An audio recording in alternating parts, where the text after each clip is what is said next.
And they're off. Faithful Gift was out well, straight to the lead with Bamboo's Babe to her outside. Portia's Run 3 deep. Stalking position for the heavy favorite, Silent Passion, in the early stages. From the outside, Portia's Run puts the neck in front of Faithful Gift. Bamboo's Babe takes back to be a clear third. It's another length to Silent Passion, moving well on the inside. They're 2.5 lengths front to back as they race within the half-mile pole.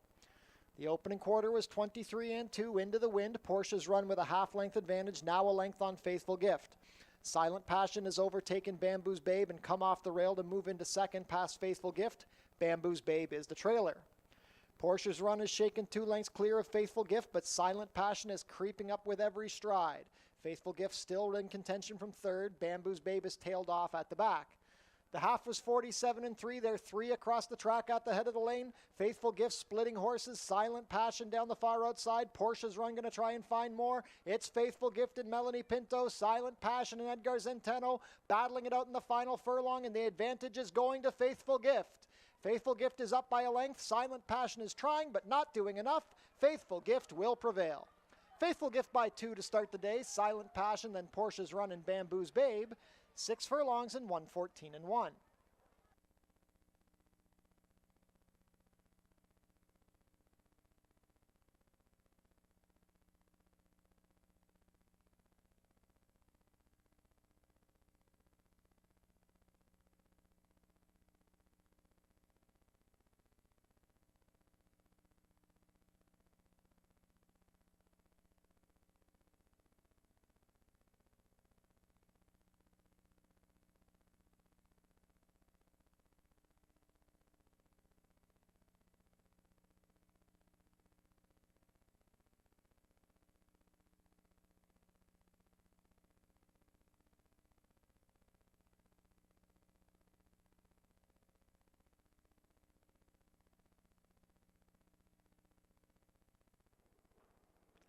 And they're off.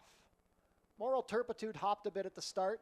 Speed on the inside from Princess Buchero and Fix Your Hair Up Pretty. From the far outside, Sadie My Lady also vying for position. Moral Turpitude a bit closer than normal from the 3-path in fourth on the outside of Ghostly Perfection.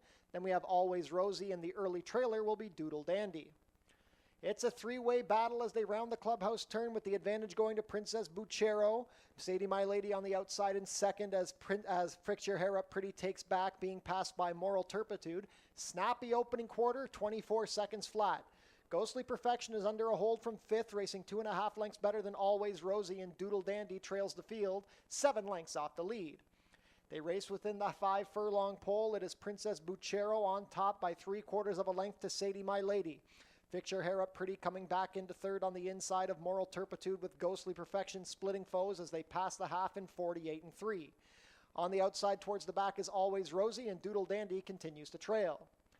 They race into the far turn. Princess Buchero opened up 2 lengths. Moral Turpitude into second now. Ghostly Perfection looking for somewhere to go as Sadie My Lady drops the anchor. Fix Your Hair Up Pretty in contention from third. Always Rosie trying to rally, and Doodle Dandy at the back.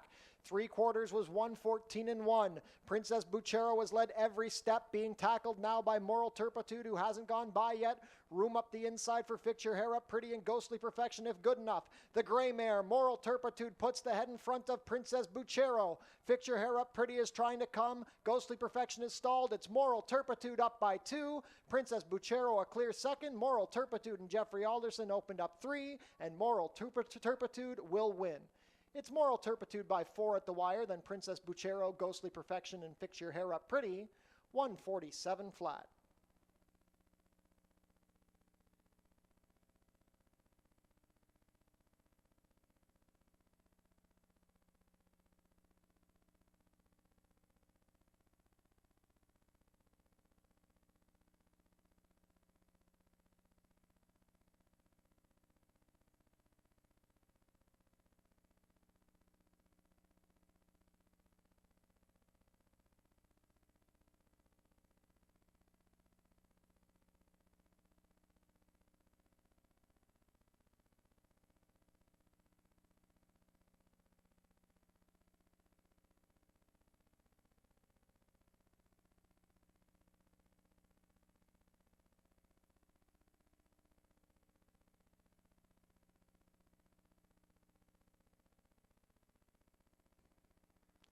And they're off. From the center of the gate, Not Your Honey going for the lead with One Hell of a Girl. Cozy Babe also showing up from the inside. Sugar Drop under a hold early. Undame going to be very wide into the first turn. Then we have Miss Ozige, and the early trailer will be Our Stella. 4 across the track, midway round the opening turn. It's Cozy Babe on the inside of Not Your Honey, now being tackled by Undame 3 deep. Backing off into 4th, that is One Hell of a Girl on the outside of Sugar Drop. Then we have Our Stella racing on the outside of the trailer, Miss Ozige. Opening quarter was 24-2. It's Cozy Babe and Leo Salas with the head in front of Not Your Honey. Undame stalking 3 deep. Sugar Drop is into 4th, a length better than One Hell of a Girl. Room up the inside for Miss Ozige, and planted 3 deep as they roll into the far turn is Our Stella. Cozy Babe still with a short lead from Not Your Honey. Miss Ozige coming with a rally. Sugar Drop is angled 3 deep into the far turn. The half was 49 flat. One Hell of a Girl on the inside from 5th with Undame, and the trailer is Our Stella. It is Cozy Babe. Miss Ozige looks loaded on the inside from 3rd. Sugar Drop is right there in the 2-path. Not Your Honey tired. One Hell of a Girl next. At the head of the lane, they still have to catch Cozy Babe, but there's room up the inside for Miss Ozige. It's Miss Ozige and Cheyenne Kerr saving every inch of ground, and they've opened up 2 lengths at the 8th pole. The battle is for second between Cozy Babe and Sugar Drop as Miss Ozige draws away with every stride.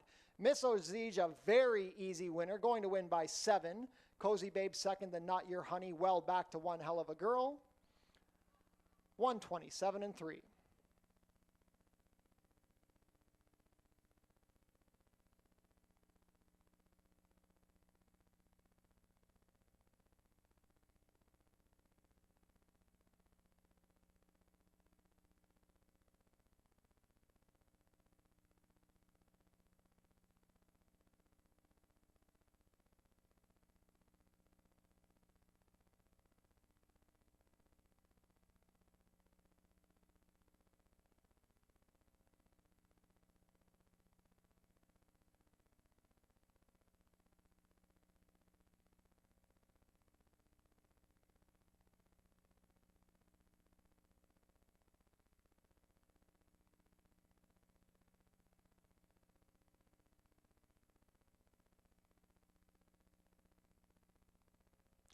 And they're off.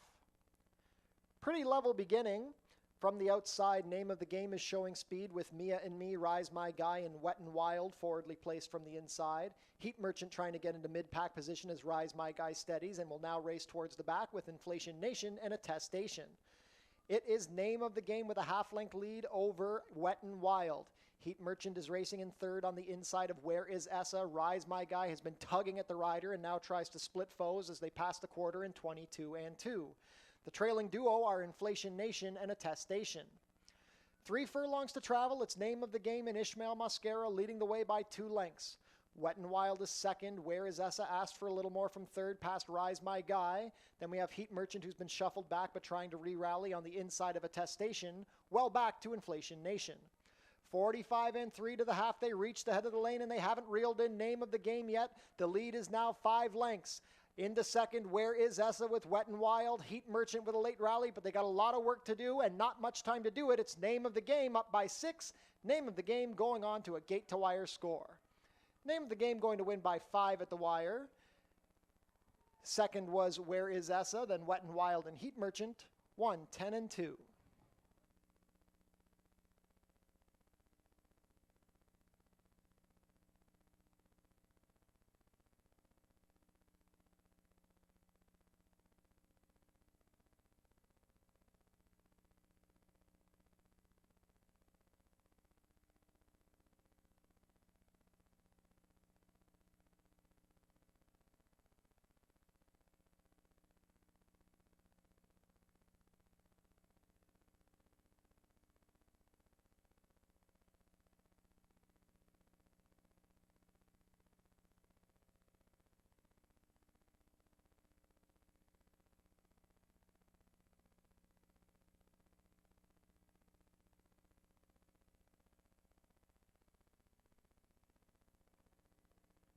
And they're off. Good break from the center for Missing Angel. Along the inside, Blues Mommy also showing speed with more Gala Lady. Deep on the course is Flawless Quality. Mid-pack we have LaRonde with Real Love is Lucky on the inside. Butterfly Billy is wide, and From the Wonderland will save ground. It's a clustered early pace. The lead belongs to More Galalady, ahead to Miss Sing Angel with Blues Mommy right there from third on the rail. Flawless Quality watches this unfold from fourth as they pass the quarter in 23 and 2. From the Wonderland has advanced into fifth, about 4 lengths off the lead. Then we have Butterfly Billy, Real Love is Lucky, and the trailer is LaRonde. They race into the turn, and More Galalady trying to sprint away at the 3/8 pole. It's More Galalady after an early battle. Miss Sing Angel is second. Flawless Quality comes under a ride, being passed easily by Butterfly Billy, who's now into second. Blues Mommy, then From the Wonderland, Real Love is Lucky, and well back to LaRonde. The half was 47 and 1. It's More Galalady on top. Butterfly Billy looks like the threat from second. Miss Sing Angel trying to hold third. There's still a lot of work to do to get to More Galalady. It's More Galalady and Melanie Pinto up by 6. Butterfly Billy is second, but not doing enough. Late charge from the Wonderland, but nobody's going to get to More Galalady. More Galalady going on to a 6-length score. From the Wonderland rallied to be second over Butterfly Billy, and then Miss Sing Angel, 119 and 4.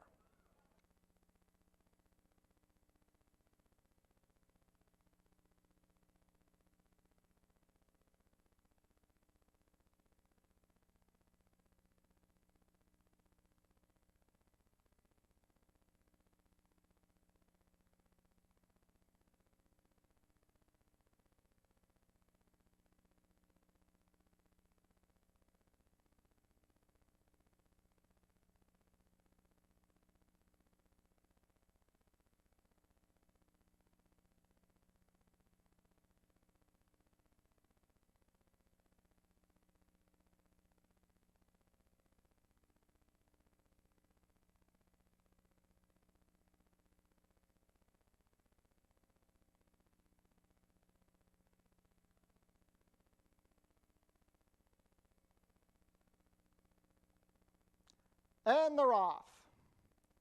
Super Serenade broke well from the center of the gate. Towns of Breeze along the rail is going for the early lead, as is Brilliant Disguise and Miking the Viking. One jab too many between horses. Then we have Speedy Lady, and the early trailer is Now is a Breeze. They're about 7 lengths front to back. The pace still being made by Super Serenade. Now Towns of Breeze comes up the inside with Miking the Viking and one jab too many. It's a cluster of 4 going for the lead. Fifth on the outside is Brilliant Disguise, racing a length and a half better than Speedy Lady, and the trailer is Now is a Breeze. The opening quarter was 23 seconds flat. They race into the turn, and the advantage now belongs to Towns of Breeze, a length better than one jab too many.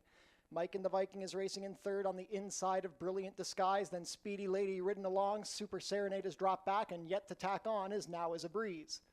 46 and 3 to the half. One jab too many puts the head in front of Towns of Breeze, who's trying to respond to the challenge. Brilliant Disguise is moving well in third on the outside with Miking the Viking and Speedy Lady. At the head of the lane, it is one jab too many. Towns of Breeze tries to fight back. Down the outside, Brilliant Disguise is closing. Speedy Lady also coming, but one jab too many has opened up 3. It's one jab too many. Towns of Breeze going to try with one last push, but not going to get to one jab too many. One jab too many going on to a 4-length score over Towns of Breeze, Brilliant Disguise, and Speedy Lady. 6.5 in 119 and 1.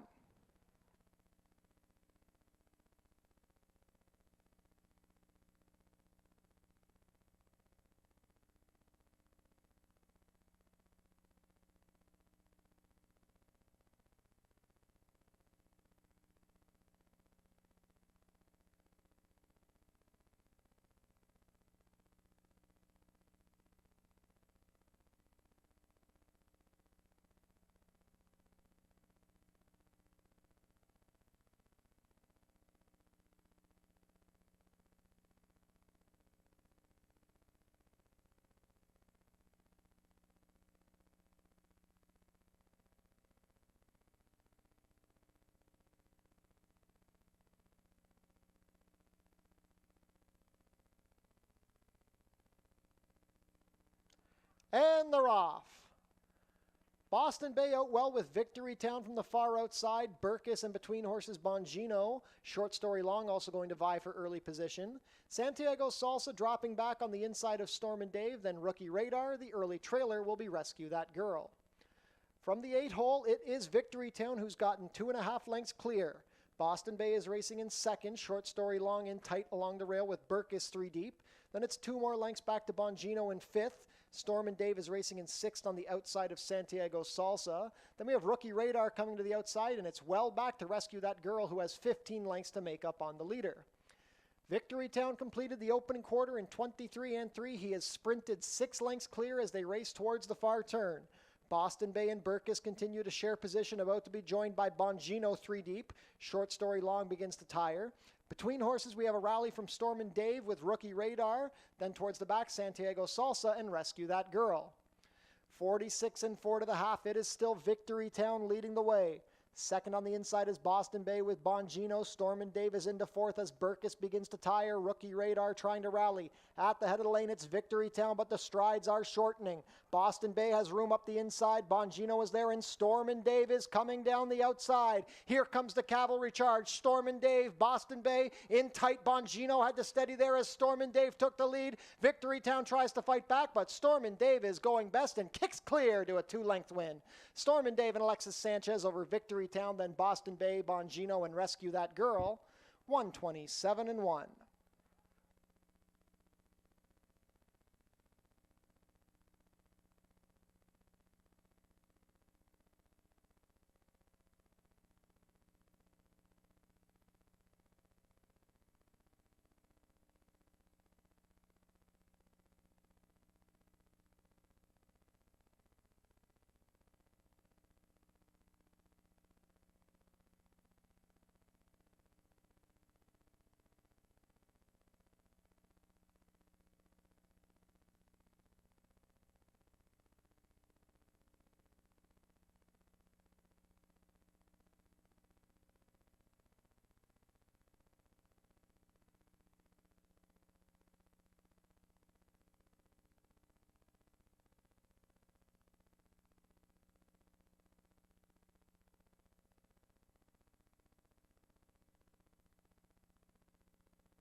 gentlemen, welcome back to Fort Erie Racetrack for a Tuesday afternoon of thoroughbred horse racing.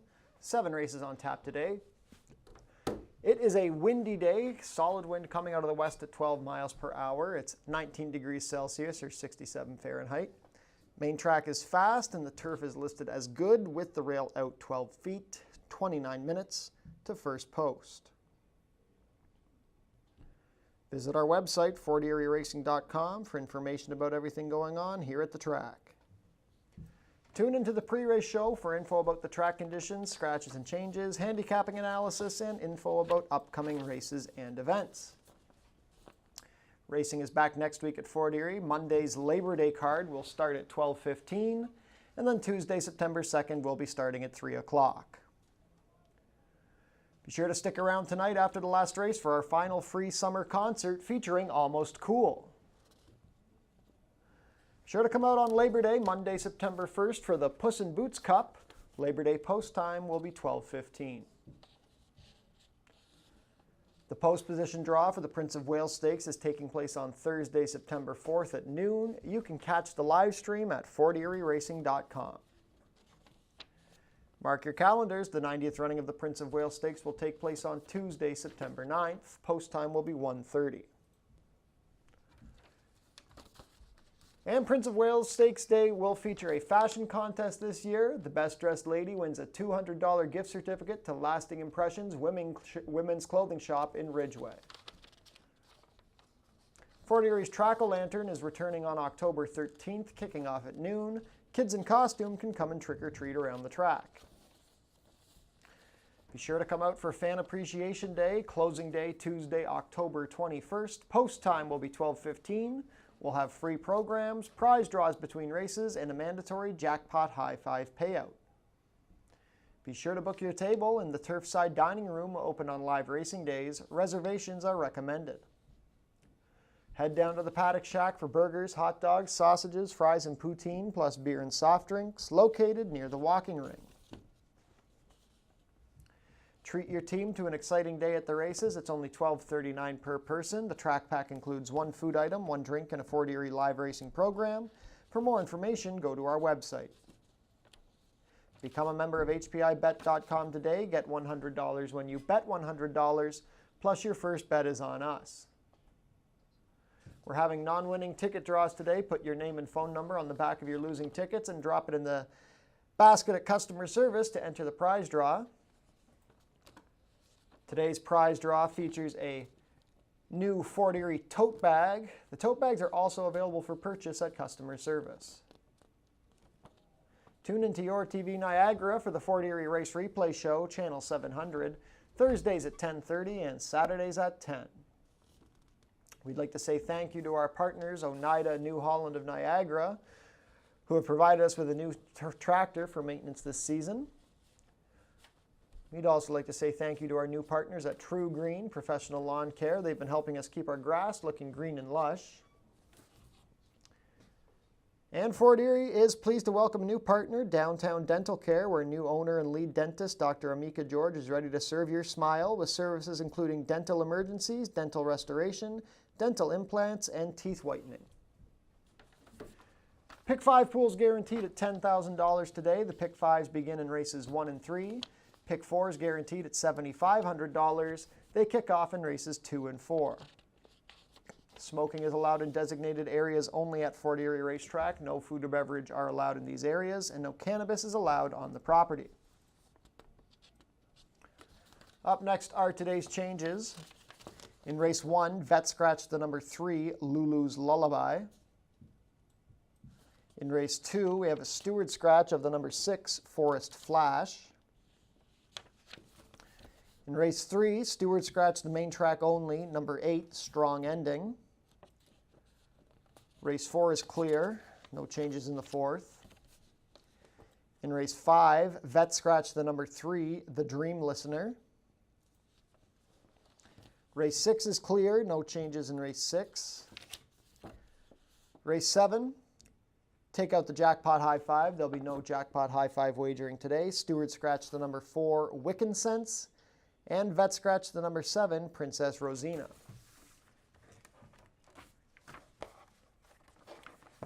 7 races on tap here at Fort Erie Racetrack today.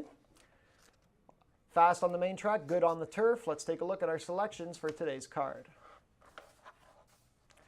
Race 1 is a claiming race for fillies and mares 3-year-olds and up which have not won a race this year or which have never won 4. We're going 6 furlongs for a price of $4,000. This kicks off the $10,000 guaranteed early pick 5 on today's card. Take out the 3 Lulu's Lullaby, leaves us with a field of 5. I've landed on the inside runner, number 1, Creative Performance. Creative Performance ran a pretty good third last time behind the back classy American, of course. I think she's going to have speed to run at here with the number 6 Mo Twilight and possibly the number 4 Seguiria going out to make an honest pace. Creative Performance, if she can run back to her last effort, should be good enough to take down this field. Number 4 Seguiria, claimed for $6,000 a couple of starts ago, hasn't shown much off the claim, is now dropping right in for bottoms, trying to get the win. Daughter of Mendelssohn does like the dirt. She's already got 2 wins this season. Last time was 3rd for $8,000, drops in for 4. Should be a contender for Leo Salas and Joe Humber. Number 2, Classy Image, another one taking a class drop. Disappointed as the favorite for $6,250 on the turf 3 weeks ago. Her only dirt start was in the Long Run Aftercare Stakes on Father's Day, where she was non-competitive. Right in for bottoms here, getting another shot on the dirt. Chris Husband's going to ride for Mark Fournier. Race 2 is a claiming race for 3-year-olds and up which have not won a race this year or which have never won 4. We're going 6 furlongs for a price of $5,000 down to $4,750. Early pick 4 starts here, guaranteed at $7,500. Big scratch of the number 6 Forest Flash, who looked like he could be the lone speed here. I've landed on the number 5 Big Time Louie, who ran on very well last time to be second behind the speedy Grand Ambition. Big Time Louie have no problem with the stretch out to 6 furlongs. He's got 3 wins at the distance and 13 tries. And he's been knocking at the door, just hooking tough company. This field looks like it's within his scope. Leo Salas rides this one for Roy Agostino. Number 1, Brady O'Brady, comes out of the same race as Big Time Louie. He dropped back to 7th and rallied to be 3rd, 2 3/4 lengths behind that foe. This 11-year-old is a hard knocker. He's been in the top 3 in 4 of his 5 starts this season and should come with another good run this time. Pierre Mailhot rides this one for Ken Smith. Then we got number 2, Blame JD, who is disappointing in his Fort Erie debut for $8,000 on August 4th. Drops in for 5. Edgar Zenteno going to ride this one for Nick Malini Jr. He's won several races on the dirt at Oaklawn. You got to think he's better than his last race. Maybe he wakes up with a start over the surface. Race 3 is a claiming race for 3-year-olds and up which have not won a race this year or which have never won 4. $5,000 down to $4,750. We're going about 7 furlongs over the turf course to start the late pick 5. Field of 7, I think it's an interesting group. I've gone to the number 3, Too Much Talk. Too Much Talk was claimed for $15,000 at Woodbine last September and didn't get back to the races.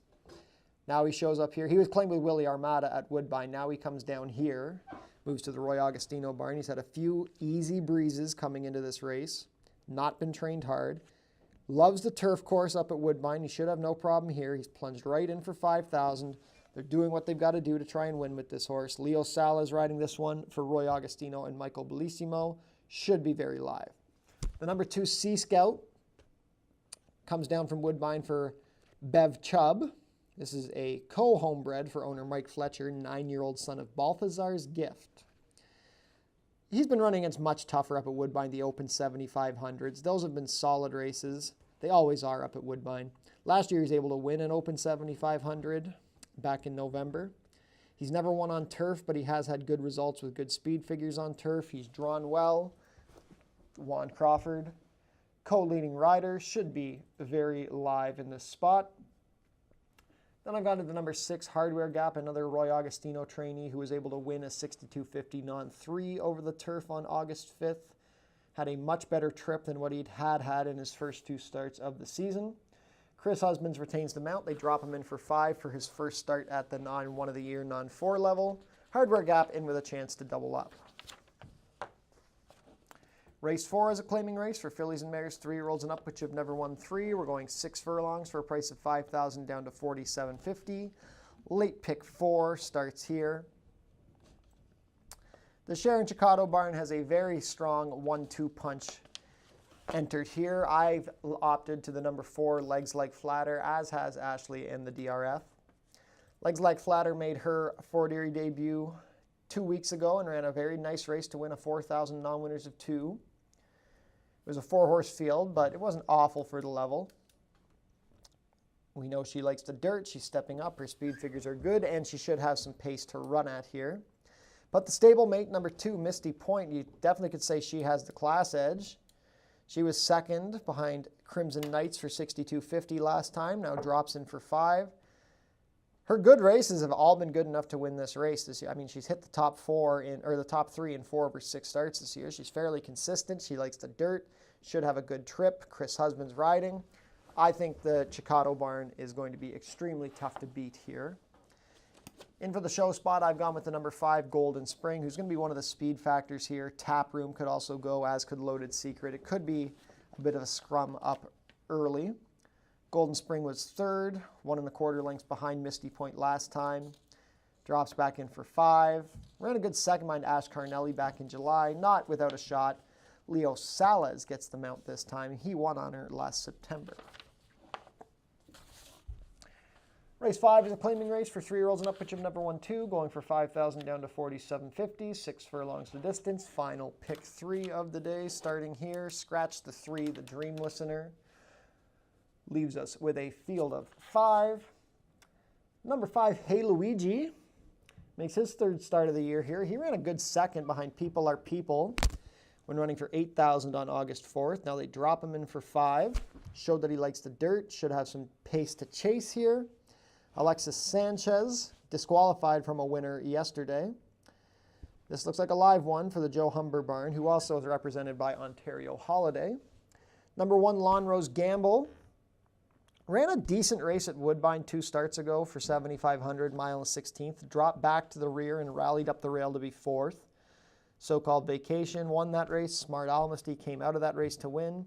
Last time at Woodbine, a little closer to the pace than you want. This is he wants to fall back and make one run. His maiden win came sprinting here, going 6.5. Juan Crawford going to ride this one for the first time. Lawn Rose Gamble, we'll see if he can come running at the end. Number 4, Silver Pistol, ran a very good race behind Victory Town on July 21st. Came back with a bit of a flat effort on August 4th to be a distant 4th in the same race that Hey Luigi exits. Could be a speed factor this time for Edgar Zenteno and George Newland. Race 6 is the feature of the day. It's a starter optional claimer for 3-year-olds and up, which have gone for a price of 5,000 or less in the last 2 years, or go for a price of 10,000. We're going 6.5 furlongs to start the late double. Field of 7, very nice group of horses. I've gone to the number 7, Stylish Gent. Stylish Gent was undefeated on dirt up until August 5th, and in that race, the pace was absurdly fast. It was like a 3-horse speed duel going 44 and 4 to the half, and understandably, he got tired and ended up 4th. Sea to Air stalked that speed duel. Kitty Holiday closed. They had the better trips in that race. I don't think the pace is going to be as hot this time.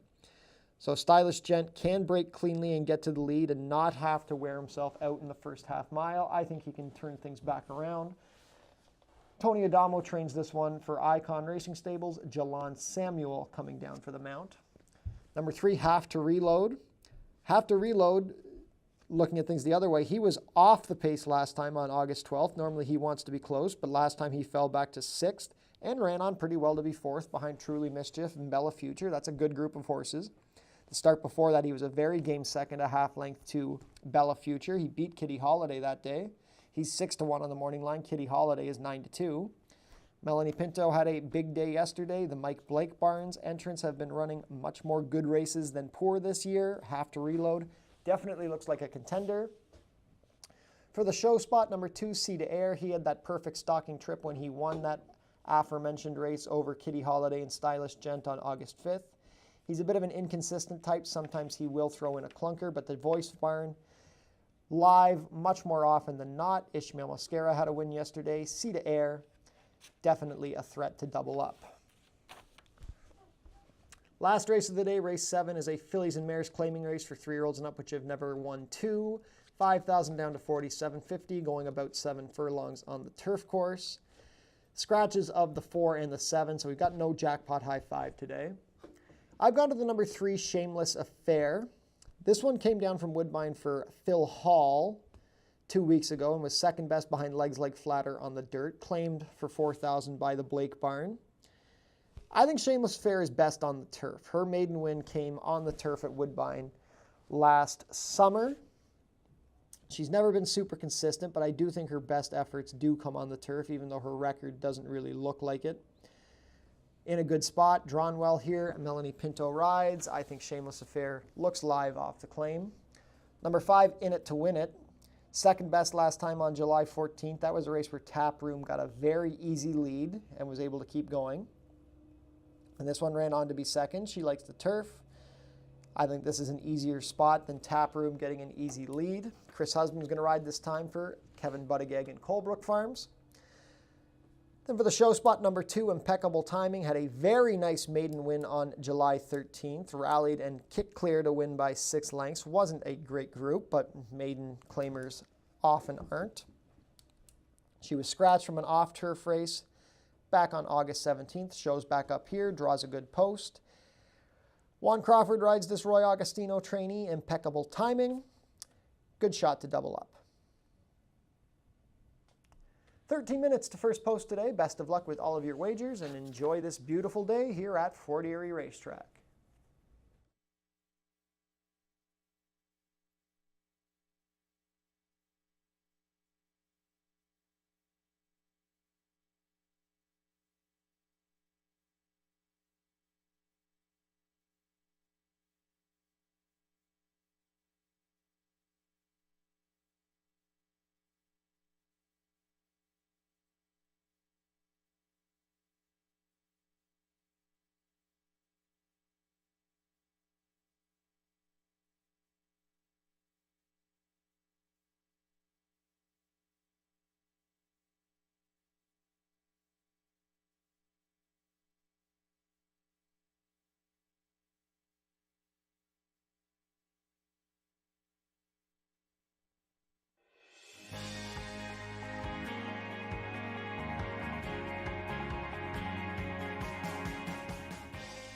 It's easy to make a bet on HPIBet.com. Follow these simple steps and you'll be betting in no time.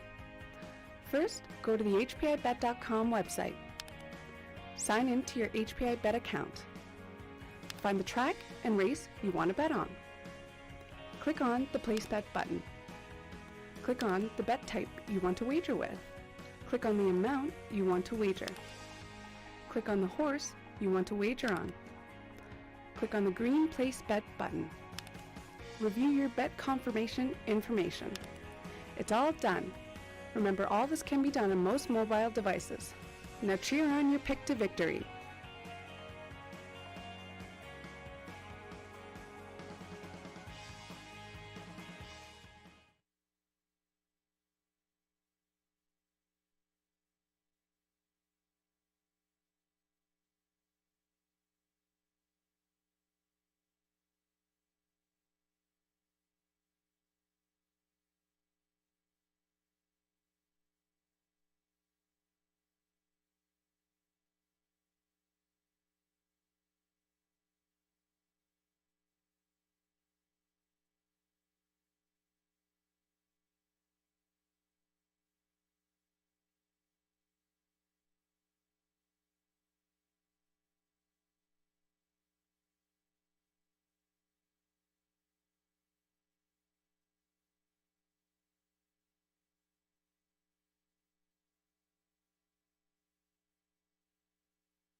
Field is making their way on track for today's first race. Race 1 is a claiming race for fillies and mares 3-year-olds and up, which have not won a race in 2025 or which have never won 4 races. We're going for a claiming price of $4,000. Traveling a distance of 6 furlongs, competing for a purse of $13,500. Race 1 offers win, play, show, exactor, 20-cent try, double, 20-cent super, 20-cent pick 3, and 20-cent early pick 5 wagering, the pool guaranteed at $10,000.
Race 1 post parade, number 1 is Creative Performance. Pierre Mailhot rides for owner-trainer John Sims. Number 2 is Classy Image. Chris Husbands in the saddle for trainer Mark Fournier and owners Tanya Orth, Amy Drew, and Dean Zaniel. Scratch the 3, number 4 is Sigiriya. Leo Salas in the saddle for trainer Joe Humber and owner Eleanor Tonguzo. Number 5 is still in the paddock, so we'll move on to number 6, Mo Twilight. Kirk Johnson rides for trainer Julie Mathis and owner Bruno Schickadans. Race 1 kicks off the $10,000 guaranteed early pick 5. First of 7 on a Tuesday at Fort Erie.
On track now, the number 5, Alberta Be Mine. Deshaun Bino riding for trainer Noel Williams and owner Bill Bristow.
Starting gate moving into position. Last call to get your race 1 wagers in. They'll be heading to post shortly.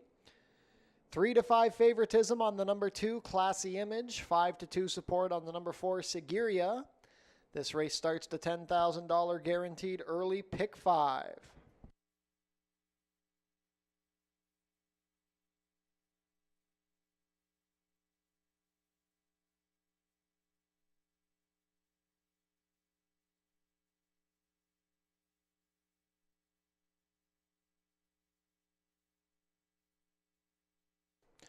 Race 1 field is behind the starting gate. It is now post time.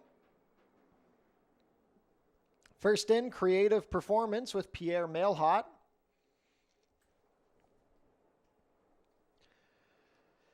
Three to 5 on Classy Image. Chris Husbands aboard.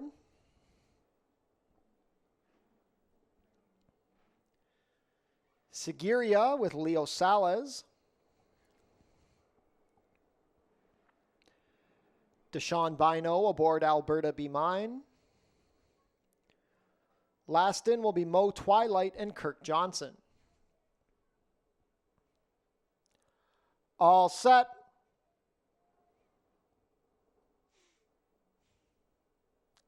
And they're off. Sigiriya out very slowly, already 5 lengths behind the pack and losing more ground. Mo Twilight going straight for the lead, being pressed early by Classy Image. Creative Performance is third along the inside with Alberta Be Mine racing in 4th, and then 6 more lengths back to Sigiriya. Classy Image the favorite, not giving Mo Twilight an easy lead. These two are head and head. They've opened up 4 lengths on Creative Performance and completed the opening quarter in a snappy 22-4 into the wind. Alberta Be Mine continues it to race in 4th on the outside, and then 5 more lengths to Sigiriya. Mo Twilight now a length and a half clear of Classy Image. Creative Performance still racing in 3rd, well back from the leading duo with Alberta Be Mine 4th and Sigiriya trails. This field of 5 is well spread out, 12 lengths with a quarter of a mile left to go. It is Mo Twilight up by 4 at the head of the lane. The half was 46-4. Not today for Classy Image. Creative Performance still has 6 lengths to make up on the leader. It is Mo Twilight and Kirk Johnson still well clear at the 8th pole. Classy Image trying to hold 2nd, but Creative Performance getting into that position. Creative Performance coming, but not enough. Mo Twilight has enough of a cushion and will hold on comfortably. Mo Twilight opens up the day with a 5-length score. Creative Performance was 2nd. Then Alberta Be Mine, Classy Image, and Sigiriya, 113-3.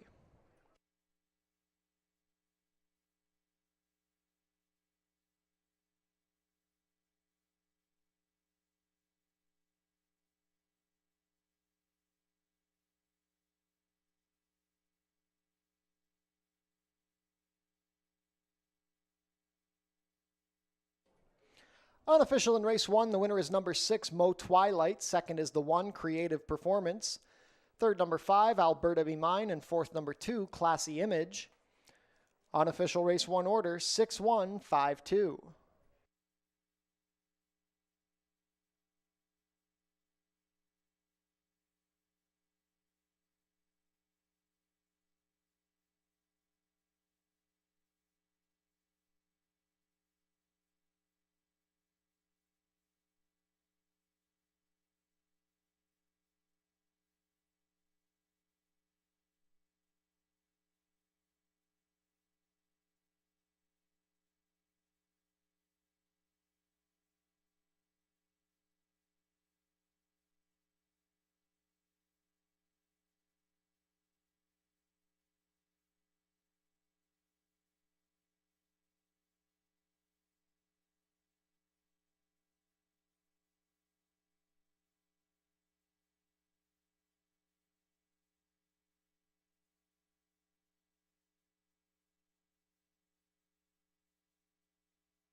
Now back to the winner's circle, the unofficial winner of today's first race, number 6, Mo Twilight. Mo Twilight is a 4-year-old bay filly by Motown out of Past Twilight, bred in Kentucky by Joe Mulholland, John Mulholland, and Karen Mulholland. Kirk Johnson with the winning ride. Mo Twilight is trained by Julie Mathis for Bruno Schickadans. Third win of 2025 and fourth lifetime win for Mo Twilight, who goes wire to wire to complete the 6 furlongs in a time of 1:13.3. Congratulations to the connections of Mo Twilight. Hold all tickets until race 1 is made official.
Race 1 is now official.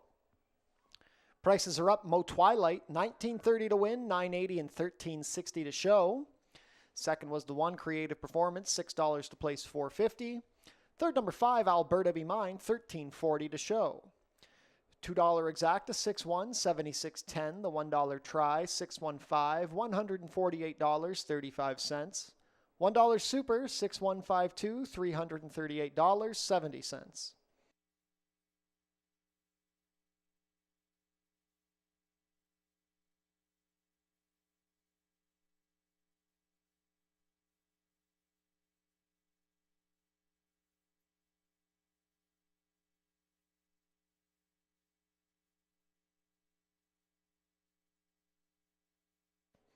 We had a claim out of race 1, the number 4, Seguiria, claimed by Sharon Chicotto, Lori Parsons, and Jeff Mansell. Moves to the barn of trainer Sharon Chicotto. We're having non-winning ticket draws here at Fort Erie today. Put your name and phone number on the back of your non-winning ticket and drop it in the basket at customer service to enter the prize draw. Today's prize draw features the Fort Erie Dog Racing Tote Bag. Tote bags also available for purchase at customer service. Race 2 coming up in 18 minutes. Stewart scratched the number 6, Forest Flash.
Race 2, we stay on the main track here at 6 furlongs. It's a claiming event. $5,000 is the tag.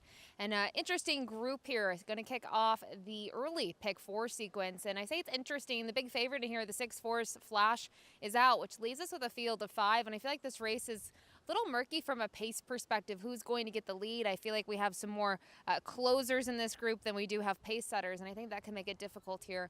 As we've seen in the opener, you got to be kind of forward on this track, especially with it being fast today. So I didn't get too creative in terms of switching things around after the scratch of the 6-4's Flash. I still use the 1 Brady O'Brady on top.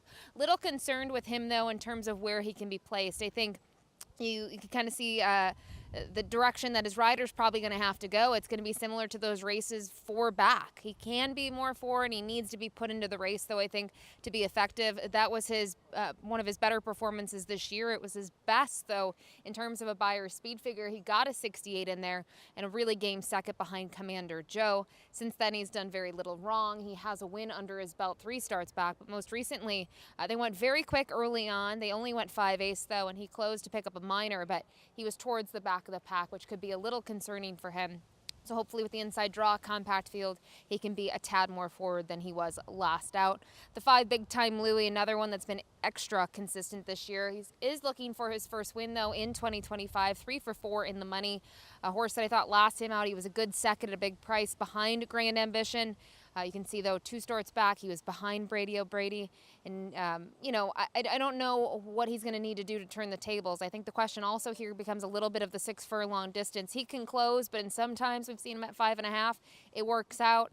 You don't necessarily get to see him at 6 furlongs a lot, and it doesn't seem like it's a huge difference, but sometimes that 1/16 of a mile either way can make a difference. But I do use him underneath. And then finally, the 2 Blame JD. He's arguably the class of the field. He's been in tougher spots against the Arkansas Breds down at Oaklawn Park earlier this year.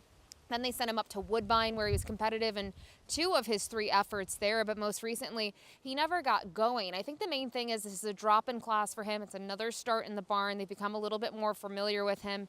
We'll see if he can get back on track. It's been a tough year for him, but obviously he's in for the lowest tag of his career and facing way lesser. Look at the top 3 last time out. Mia and Me, Paperback Hero, and Bill Needle. Some hardier claiming horses on the grounds. But ultimately, I go to the old timer. Always had a soft spot for him. Hopefully he gets the trip that he needs from the inside.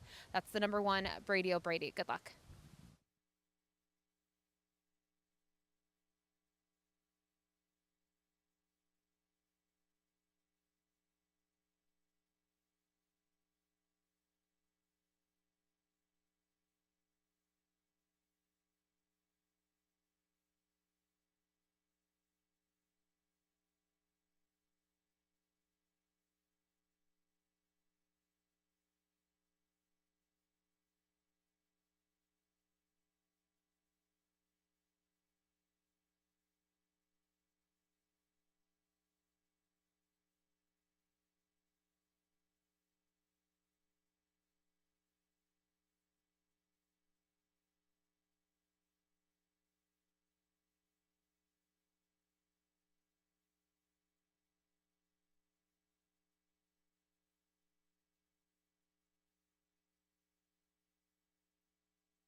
Field is making their way on track for today's second race. Race 2 is a claiming race for 3-year-olds and up, which have not won a race in 2025, or which have never won 4 races. We're going for a claiming price of $5,000 down to $4,750. Traveling a distance of 6 furlongs, competing for a purse of $15,750. Race 2 offers win, place, show, exactor, 20-cent try, double, 20-cent super, 20-cent pick 3, and 20-cent early pick 4 wagering, the pool guaranteed at $7,500.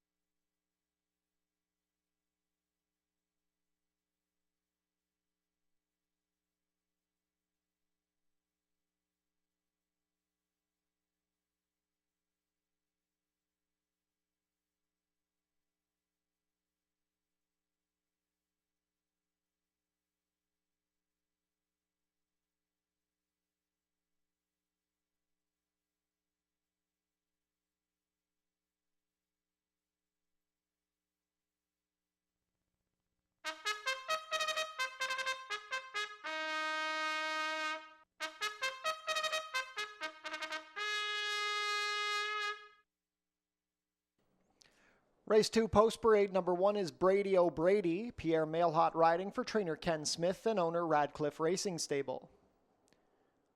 Number 2 is Blame JD racing for Bruno Chickadans, Edgar Zenteno in the saddle for trainer Nick Malini Jr. Number 3 is Exceed, Matthew Dennis rides for trainer Christina Roberts and owner Joy Elkins.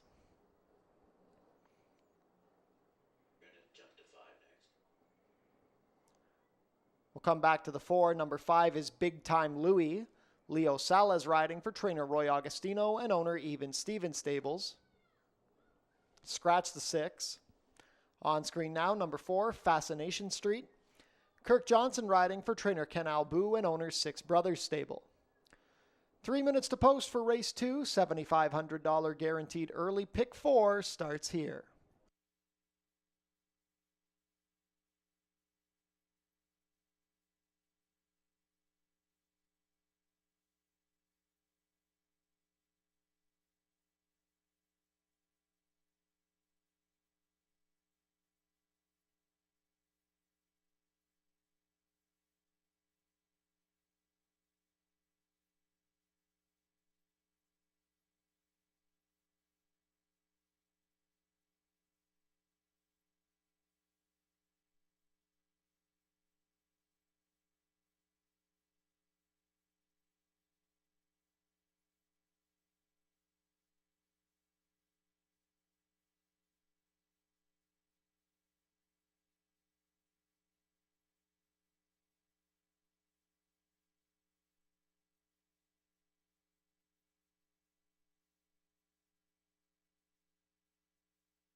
Starting gate moving into position. Last call to get your race 2 wagers in.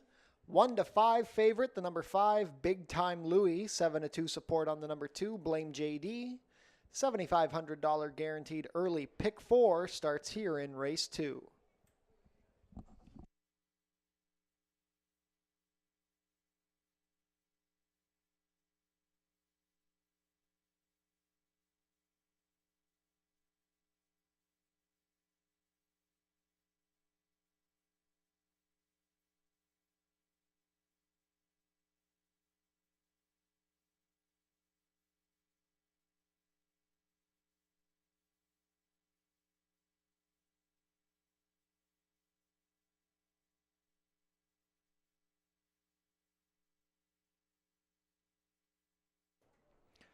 Race 2 field is behind the starting gate. It is now post time.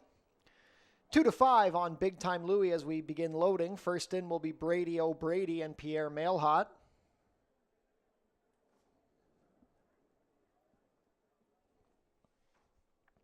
Blame JD and Edgar Zenteno.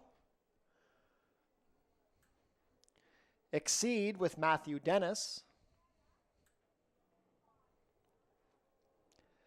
Fascination Street and Kirk Johnson. Last in will be Big Time Louie and Leo Salas.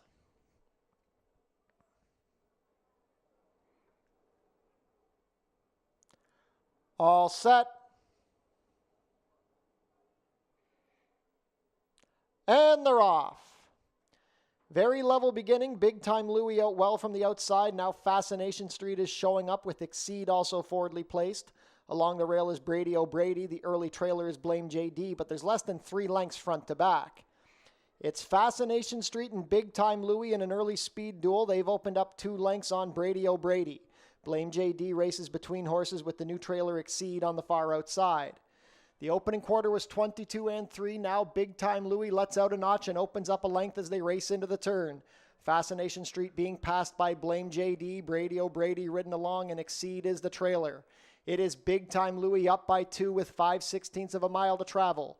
Blame JD inching closer from second, opened up 3 lengths on Fascination Street. Brady O'Brady is angled to the outside trying to rally, and Exceed is at the back.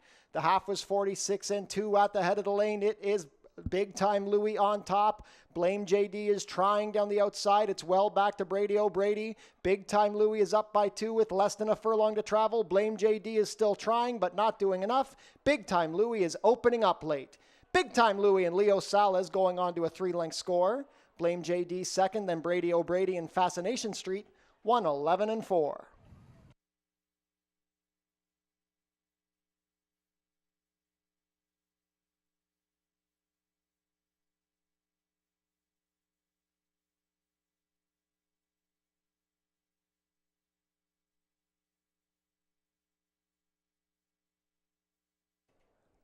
Unofficial in race 2, the winner is number 5, Big Time Louie.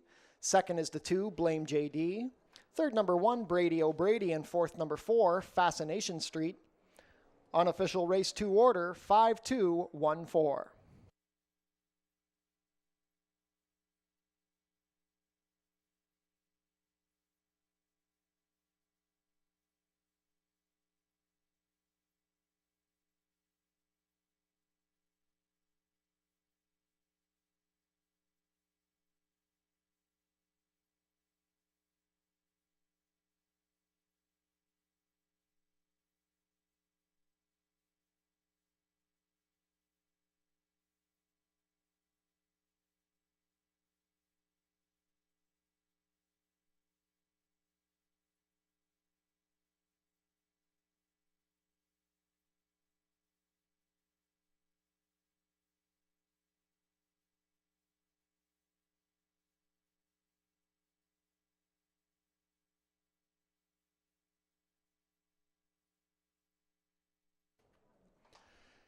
Now back to the winner's circle, the unofficial winner of today's second race, number 5, Big Time Louie. Big Time Louie is an 8-year-old dark bay or brown gelding by second in command out of Danny's Chant. Bred in British Columbia by White House Stables and Marianne Baumgartner. Leo Salas with the winning ride. Big Time Louie is trained by Roy Augustino for Even Steven Stables. First win of the year and 14th lifetime win for Big Time Louie, who duels early and kicks clear to complete the 6 furlongs in a time of 1:11.4. Congratulations to the connections of Big Time Louie. Hold all tickets until race 2 is made official.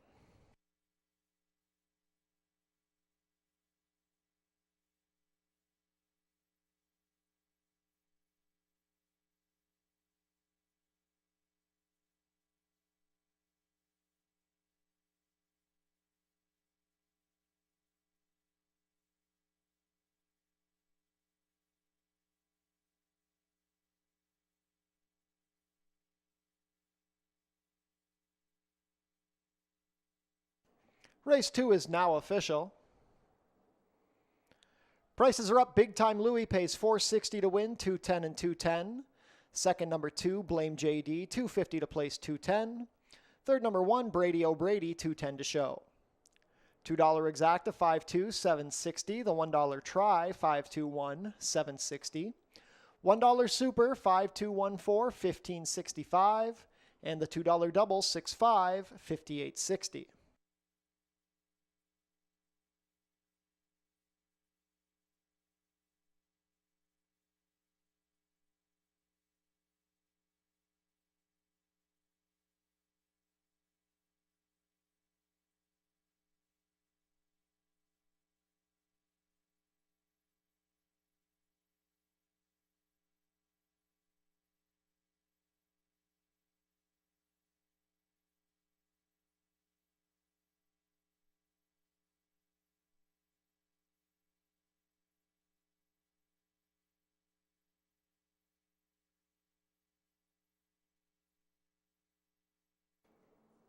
And we'd like to wish a happy belated Father's Day to Scrunge.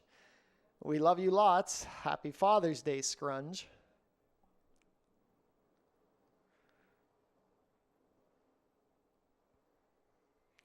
And we'd also like to wish a very happy birthday to Marianne, who's here celebrating with us today. Happy birthday, Marianne, from all of your friends and family here at Fort Erie Racetrack.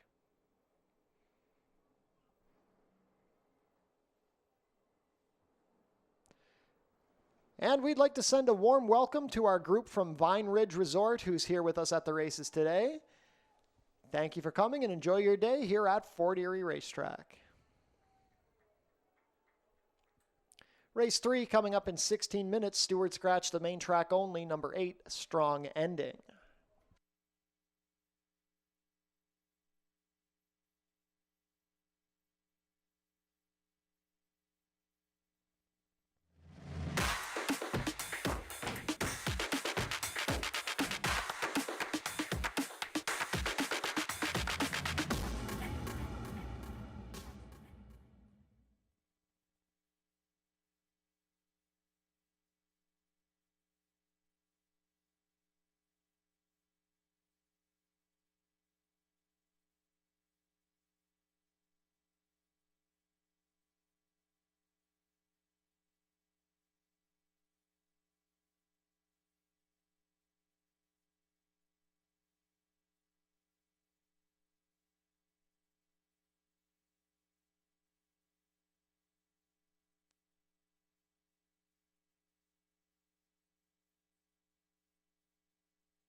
Race 3 is going to kick off the Pick 5. It's also going to be our first of 2 turf races on the program at about 7 furlongs. It's a claiming event for colts and geldings.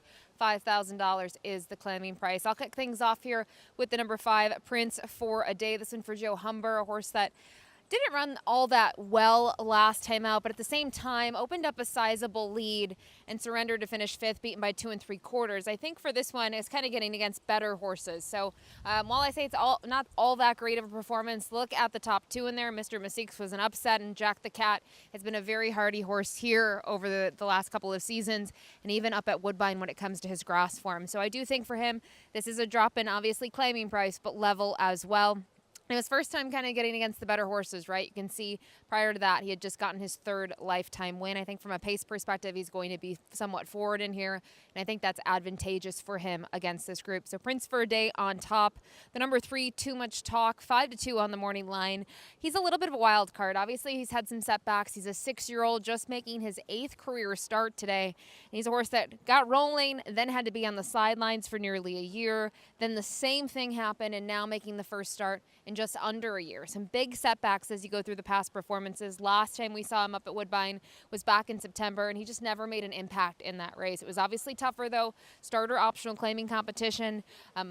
Claim this one for $15,000. You obviously don't want to sit on him this long and have to come back to the races, but it looks like they're just being kind of aggressive and spotting him well for his return here to the races. First time for these connections. And we just saw Roy Augustino with a winner in the 2nd race on the card with Big Time Louie. So we'll see if the barn can carry the momentum. They've been picking up steam here at the meet. And his stablemate I will use in the 3rd spot. That's the number 6, Hardware Gap. He was able to pick up his 3rd career victory last time out, but he's going to sort of do the Prince for a Day move. You got to come up to this level, which is non-winners of 4 life or have not won a race in 2025, and the waters get a little bit deeper for him. He's been spotty in terms of his form. The turf race, by far his best turf race, his only in the money finish, and it ended up being a win.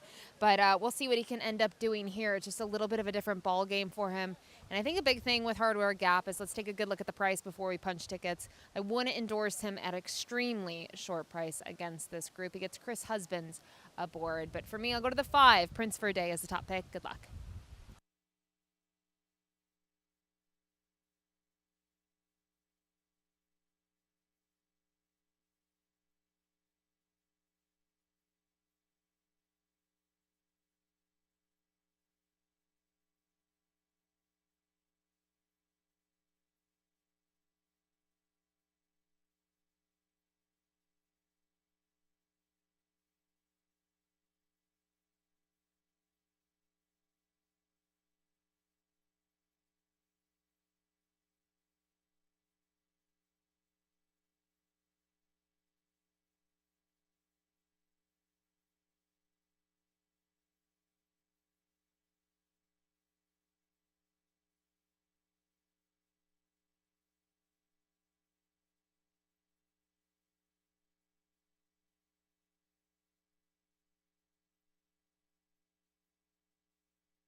Field is making their way on track for today's 3rd race. Race 3 is a claiming race for 3-year-olds and up, which have not won a race in 2025 or which have never won 4 races.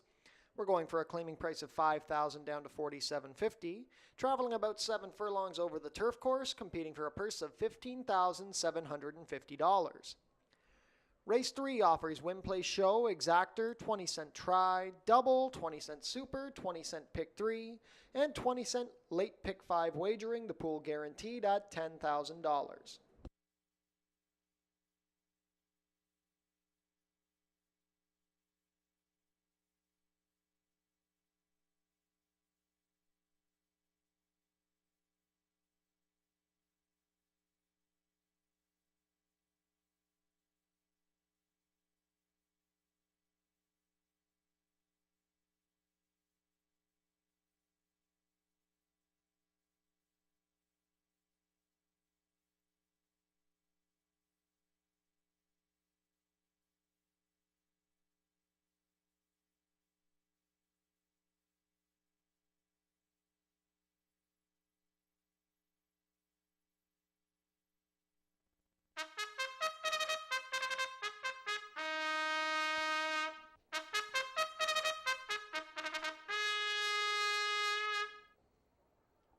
Race 3 Post Parade, number 1 is Gus's Gamble.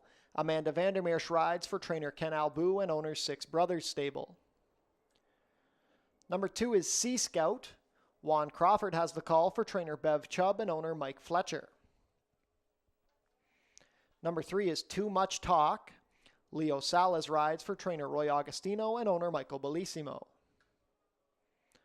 Number 4 is Forester Humor, racing for Aaron Rickman. Alexis Sanchez rides for trainer Joe Humber. Also from the barn of Joe Humber is the number 5, Prince for a Day.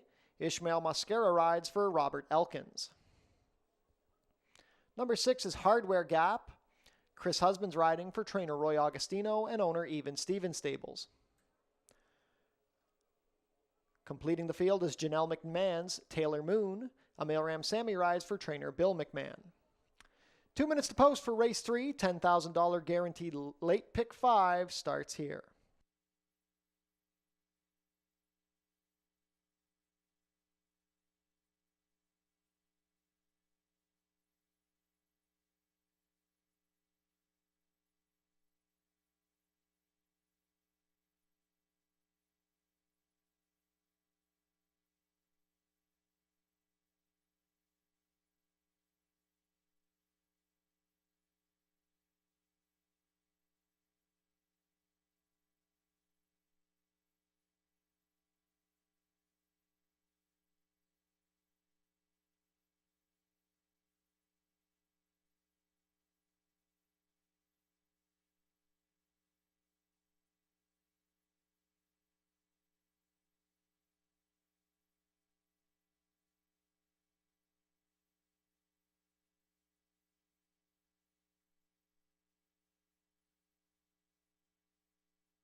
Starting gate has taken position. Field for race 3 is crossing onto the turf course. Not much time left to get those race 3 wagers in. 2 to 5 favorite, the number 3, Too Much Talk. This race starts the $10,000 guaranteed late pick 5.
Set to begin loading for race 3. It is now post time.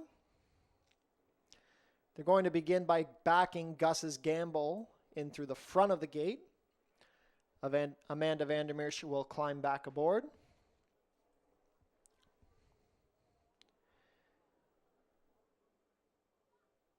Sea Scout and Juan Crawford to gate 2. 1-2 on Too Much Talk, looking to give Leo Salas and Roy Augustino back-to-back wins on the card. Too Much Talk steps in.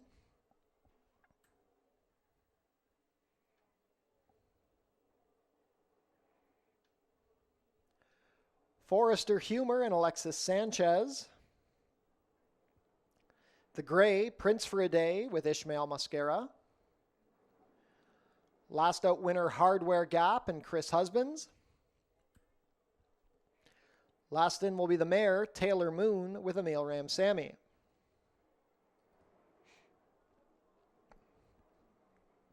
All set. And they're off. Forrester Humor broke running from the outside. Taylor Moon also vying for position with Hardware Gap, and from the inside, Gus's Gamble. They're 4 across the track as they race into the opening turn. This gives good position to Too Much Talk on the inside, with Prince for a Day towards the back, and the early trailer will be Sea Scout. The lead belongs to Gus's Gamble, 3 parts of a length over Forrester Humor as they round the turn and go into the backside.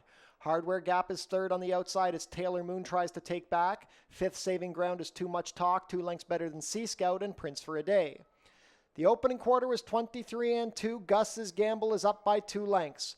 Forrester Humor still racing in second, sharing position with Hardware Gap. Too Much Talk getting a little closer from the inside with Taylor Moon, then Sea Scout and Prince for a Day on the outside. Midway down the backstretch, it's still Gus's Gamble. Hardware Gap is inching closer from second. Forrester Humor is third. Now Too Much Talk comes off the inside to launch his rally as Taylor Moon stalls. Sea Scout coming up the inside and Prince for a Day trails. 47-1 to the half. It's Gus's Gamble, about to be joined by Too Much Talk and Hardware Gap. Too Much Talk moving well on the outside. Sea Scout also rallying. At the head of the lane, it's Gus's Gamble, but Too Much Talk is coming with every stride and puts the head in front. It's Too Much Talk and Leo Salas. Hardware Gap between horses. Sea Scout from the back down the far outside. Gus's Gamble trying to hold second, but Too Much Talk is getting away with every stride. Too Much Talk, a much the best winner, going on to win by 5.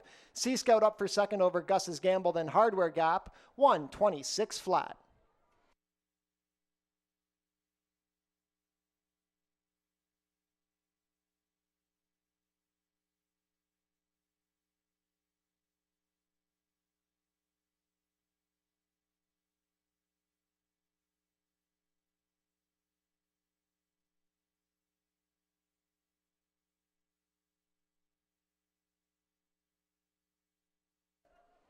Unofficial in race 3, the winner is number 3, Too Much Talk. Second is the 2, Sea Scout. Third, number 1, Gus's Gamble. And fourth, number 6, Hardware Gap. Unofficial race 3 order, 3-2-1-6.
Now back to the winner's circle, the official winner of today's third race, number 3, Too Much Talk.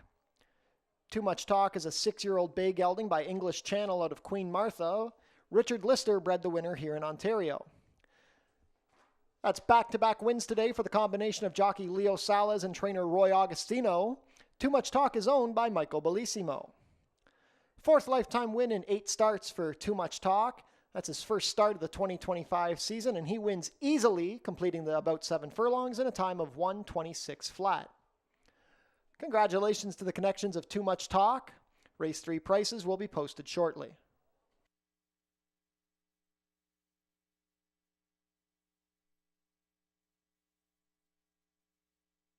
Prices are up. Too Much Talk, $3 to win, $2.40 and $2.10. Second was the 2 Sea Scout, $5.40 to place $2.90. Third, number 1, Gus's Gamble, $2.40 to show. $2 Exacta, 3-2, $13.90. The $1 Try, 3-2-1, $17.85. $1 Super, 3-2-1-6, $58.45. $2 Double, 5-3, $11.10. And the $1 Pick 3, $53.55.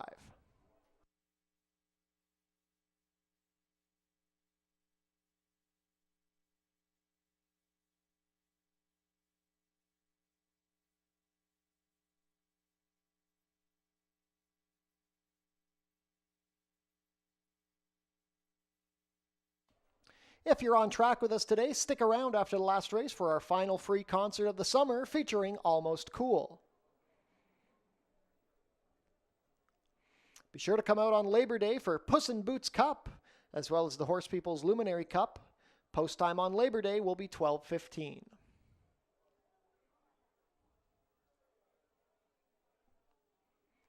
Race 4 coming up in 18 minutes. There are no changes.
Little formful there again in race number 3. Let's see if we can get a little bit of a price here in the upcoming 4th. It's a $5,000 claiming event for the fillies and mares.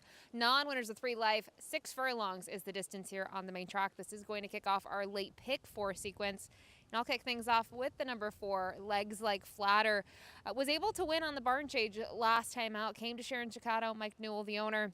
Got a great trip. It was a compact field, was towards the back, but rallied, was able to draw clear. A couple of those horses we'll see in the nightcap today on the grass. Obviously, this is a logical spot to come in the following start, and I think a lot has to do with pedigree. When you look at the pedigree here, she got the class relief last time out, but dirt should have been within her wheelhouse, and she showed that last time out. One of her better performances as of late. So I'm going to see if she can double up here. I think if you're looking at others, the filly to her outside of her, the number 5 Golden Spring for Kenneth Smith, could be intriguing, is likely going to go. It's the question mark of can she hold on. Leo Salas was able to recover after a little bit of a trouble trip in the opener with 2 wins now on the card in races 2 and 3. He'll look for the 3rd here. I think Leo has to have this horse in gear early. Certainly has outrun her odds in those last 2. Was second 2 starts back, 18-1. More recently, you can see 7-1 there when she finished 3rd. Gets a little bit of a drop in class, but not really. Look at some of the names. She has to face Misty Point once again, and for her, she has to stretch back out in distance. So out of those 2, I guess her preferable start would have been the 1-2 back, but we'll see in terms of what trip she gets in here, if she's able to take them while being forwardly placed. And then finally, the stablemate of Legs Like Flatter is the 2 Misty Point, and she's been a little bit of a tough read. I think kind of her beginning here on opening day, just too tough. Regroup. She had 2 good efforts, then a poor performance, and then you see her from there. She's had 2 good efforts. I think she sort of needs to make 1 run.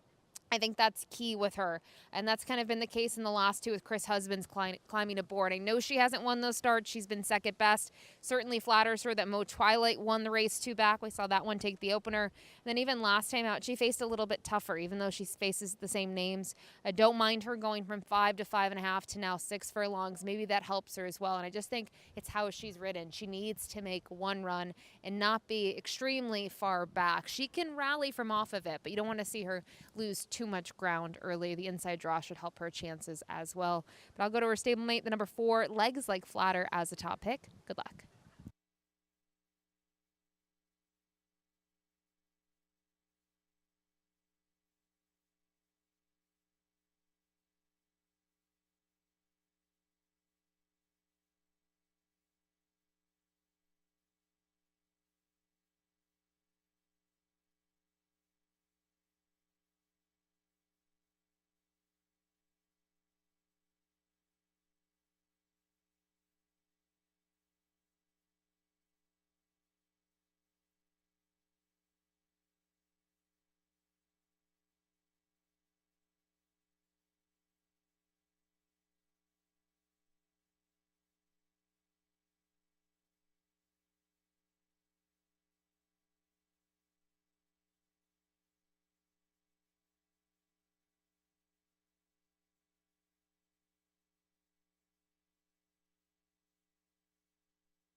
Field is making their way on track for today's fourth race. Race 4 is a claiming race for fillies and mares 3-year-olds and up, which have never won 3 races.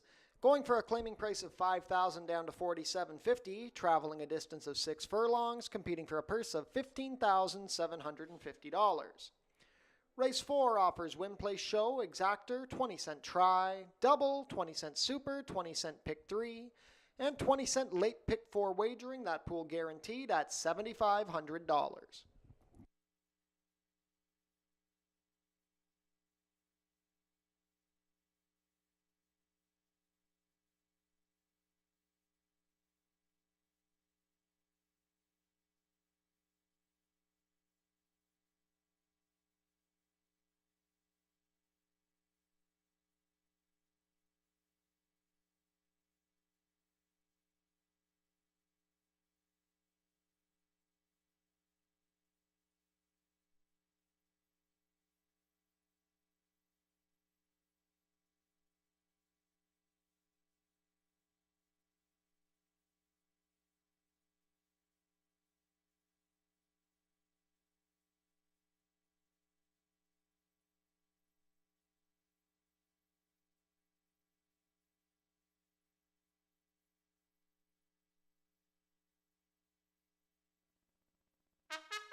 Race 4 post parade, number 1 is Tap Room. Kirk Johnson rides for trainer Julie Mathis and owner Bruno Schickadans. Number 2 is Misty Point. Chris Husbands riding for trainer Sharon Chicotto, who owns with Jim Vatier and Michael Thomas Green. Number 3 is Running Argument, racing for Andrew Stronach. Alexis Sanchez rides for trainer Steve Cathcart. Number 4 is Legs Like Flatter. Juan Crawford riding for trainer Sharon Chicotto and owner Mike Newell. Number 5 is Golden Spring, racing for Radcliffe Racing Stable. Leo Salas rides for trainer Ken Smith. Completing the field, number 6, Loaded Secret. Edgar Zenteno rides for trainer George Newland and owner Robin Osborne. $7,500 guaranteed late pick 4 starts here.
Field for race 4 is behind the starting gate. It is now post time.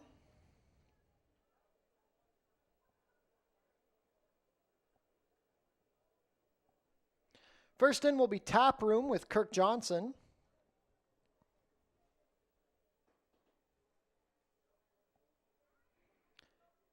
Misty Point with Chris Husbands. Running Argument with Alexis Sanchez.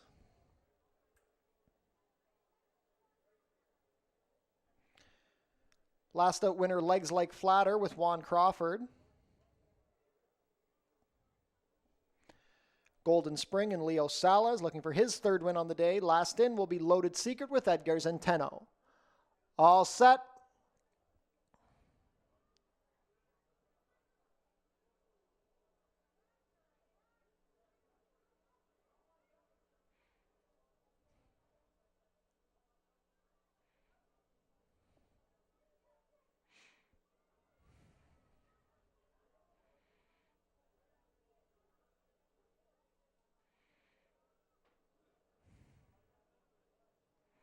And they're off. Misty Point had her head in the air at the start, broke slowly from the center of the gate. Golden Spring going for the lead. Running Argument also vying for position with Loaded Secret on the far outside and Tap Room towards the rail.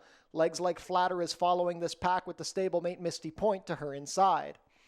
It's a short lead to Golden Spring and neck to Tap Room, advancing on the inside with Running Argument between foes. Loaded Secret has been wide throughout. Misty Point rank on heels towards the back with Legs Like Flatter moving well on the outside. 22-3 for the opening quarter. It's Golden Spring. She's opened up a length, but now Loaded Secret finding a bit more to inch closer. Legs Like Flatter has rallied into third in the three path, passing Running Argument. Tap Room has called it quits. She's been passed by Misty Point. Golden Spring still on top, but Loaded Secret, or Legs Like Flatter, a big threat on the outside, now takes the lead at the head of the stretch. Loaded Secret is third, Running Argument fourth, Misty Point going to try and rally up the inside, but Legs Like Flatter is up by 2, up by 3, up by 5. It's Legs Like Flatter. Legs Like Flatter is dominating in the final 8. It's a three-way battle for second between Running Argument, Golden Spring, and Loaded Secret, but Legs Like Flatter, much the best. Legs Like Flatter and Juan Crawford, then Running Argument, Loaded Secret, and Golden Spring, 1-12-3.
Unofficial in race 4, the winner is number 4, Legs Like Flatter. Second is the 3, Running Argument.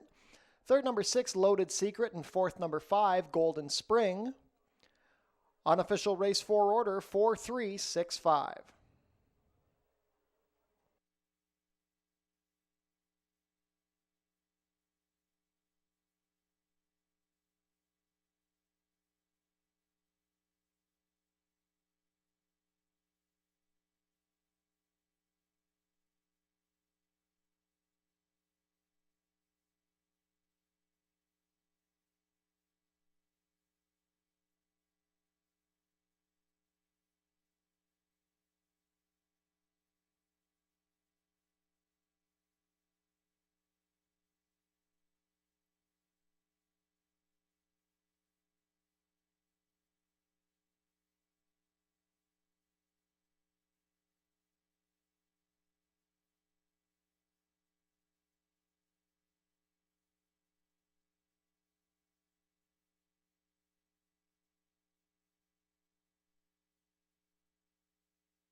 Now returning to the winner's circle, the unofficial winner of today's fourth race, number 4, Legs Like Flatter.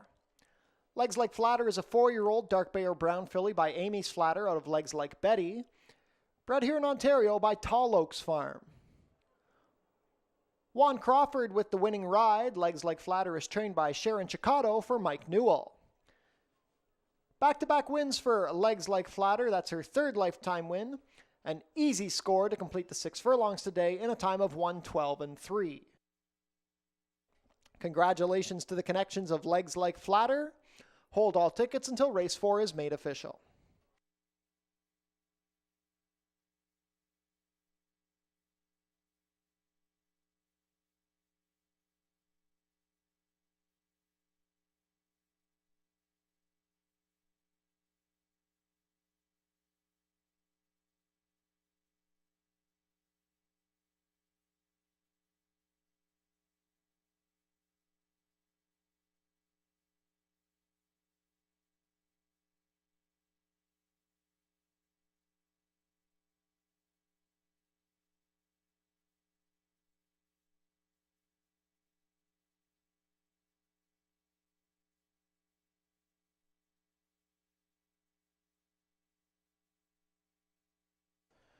Race 4 is now official.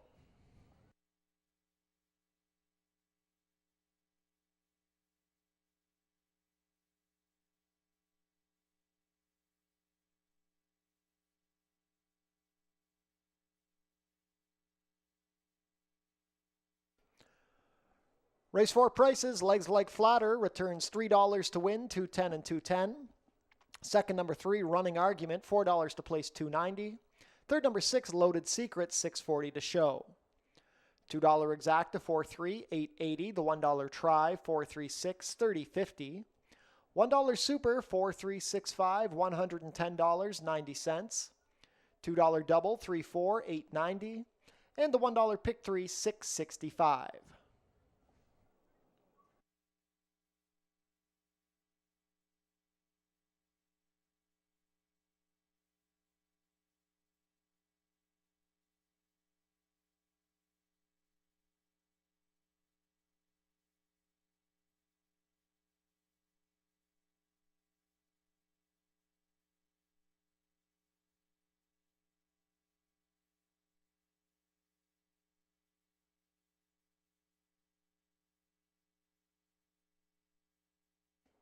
On screen now, the show photo from race 4.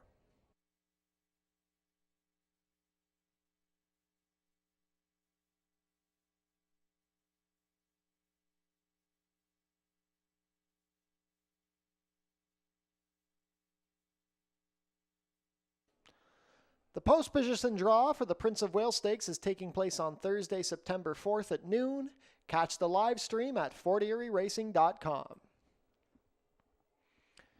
The 90th running of the Prince of Wales Stakes is coming up on Tuesday, September 9th. Post time will be 1:30.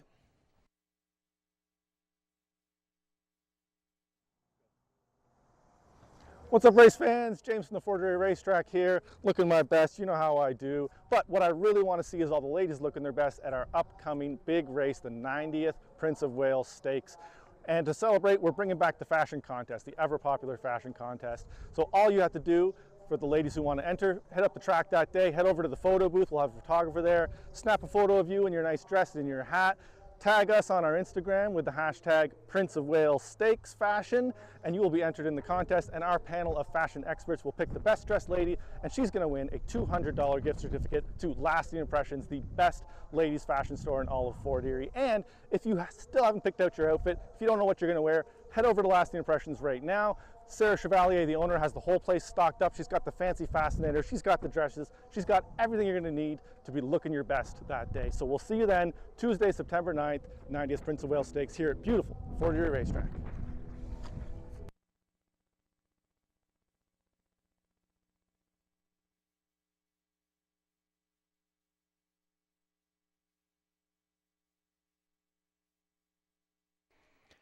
Race 5 changes. Vet scratch the number 3, The Dream Listener. 16 minutes to post.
Race 5 going to kick off our final pick 3 wagering opportunity on the program. At 6 furlongs, it's a $5,000 claiming event for non-winners of 2 life. And, there is a scratch in here of the 3, leaves us with a field of 5. And we'll kick it off here with the number 5, Hey Luigi. This one is one of 2 in the field for Joe Humber. In my opinion, I think when you look at Hey Luigi's body of work this year, only 2 starts under the belt. On the first start, didn't really fire the best. It was an okay effort. Ontario Holiday ended up finishing 3rd, but I liked that in the following start, this one was able to kind of turn the tables. The winner, People Are People, has a pretty good resume backing that one, and sort of had to close from off of it and just came up second best. Was 5 lengths clear of the 3rd place finisher, Loaded Justice, and I just think it's one of those situations where this is a horse that's probably going to improve now even another step forward, making that 3rd start off the layoff. So Hey Luigi on top for me. The number 1, Lon Rose Gamble, going to be my second choice in here. I know this horse is 0 for 4 in the money this year, but they've taken some shots. They obviously had this one against Tougher in the first start of the year, was in for 8,000. You can see the winner, Forest Flash, can be extremely tough on the front end. Jumped this one up in class in the next start and stretched out around 2 turns. And then they tried the longer races, going a mile and a 16th, around 2 turns there up at Woodbine on the Tapeta. And I just don't think it panned out for him. They were trying something, but he is just 1 for 10 in the money on the Tapeta. I like him getting back on the dirt. We haven't seen the Lon Rose Gamble that we have seen in the past. Just over a year ago, we saw some glimpses of talent where he's able to graduate. He ran 3rd in his following start. I'm not sure really what's been going on there, but you can see he gets a rider change today to Juan Crawford. Maybe Juan can wake him up a little bit. Maybe the inside draw and just getting on the dirt while dropping in for the lowest tag of his career will help him as well. So he is the second choice. And then finally, the third choice in here, the number 4, Silver Pistol. This one for George Newland, a 4-year-old son of Frack Daddy, who you can see was able to graduate pretty early in the career over a year ago, and then, has been inconsistent since then. The effort 2 back, game second behind Victory Town, actually finished in front of Ontario Holiday.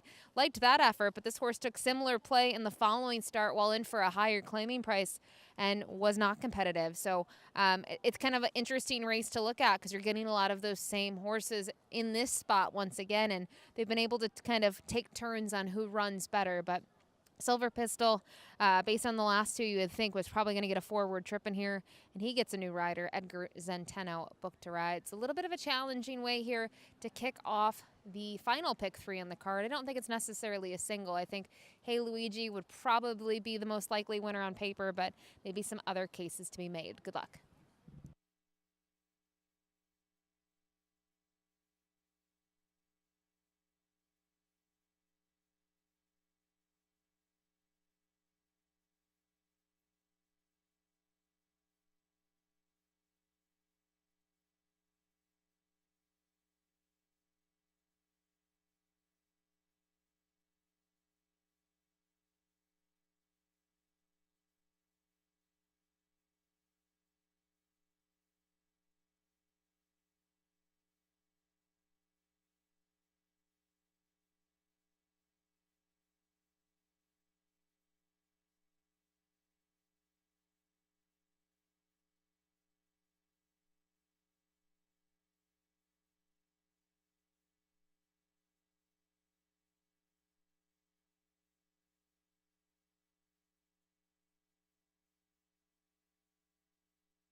Ladies and gentlemen, we have our non-winning ticket draw winner for the day.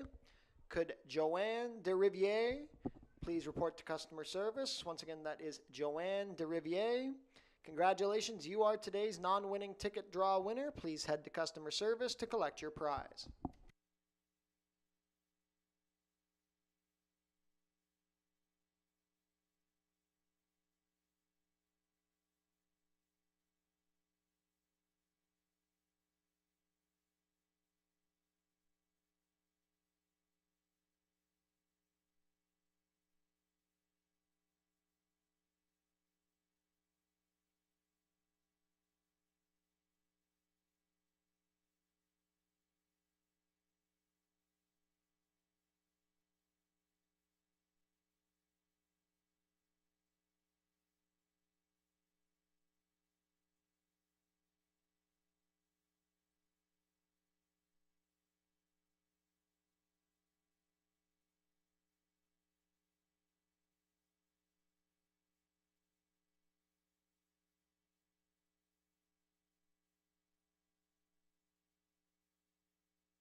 Field is making their way on track for today's fifth race. Race 5 is a claiming race for 3-year-olds and up, which have never won 2 races. Going for a claiming price of $5,000 down to $4,750, traveling a distance of 6 furlongs, competing for a purse of $15,750. Race 5 offers win, place, show, exactor, 20-cent try, double, 20-cent super, and 20-cent pick 3 wagering.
Race 5 post parade number 1 is Lawn Rose Gamble. Juan Crawford rides for trainer Roy Augustino and owner Born to Run Racing Stable. Number 2 is Black Hill Sheriff. Pierre Mailhot riding for trainer Julie Mathis and owner David Mathis. Number 4 is Silver Pistol. Edgar Zenteno rides for trainer George Newland and owner Robin Osborne. Number 5 is Hey Luigi, Alexis Sanchez riding for trainer Joe Humber and owner Joy Elkins. Also from the barn of Joe Humber is the 6, Ontario Holiday, Matthew Dennis riding for Hey Ho Stables.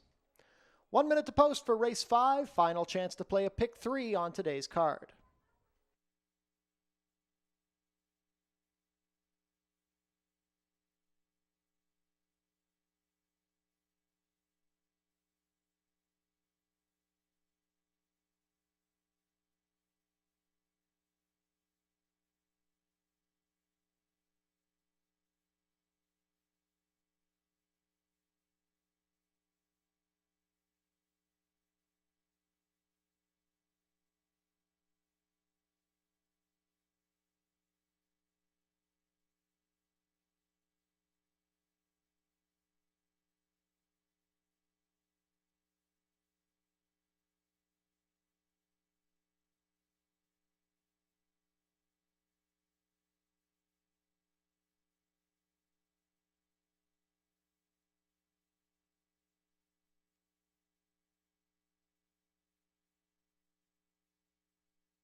Starting gate moving into position. Last call to get your race 5 wagers in. Co-favorite at 2-1 are the 5 Hey Luigi and the 4 Silver Pistol. 5-2 support on the number 1 Lawn Rose Gamble. This is your last chance to play a pick 3 on today's card. Race 5 will be heading to post shortly.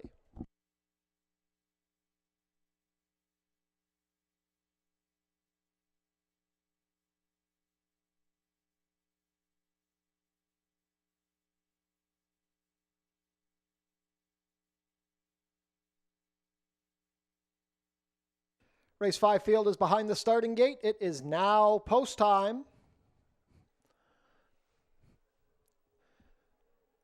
First in will be Lawn Rose Gamble and Juan Crawford.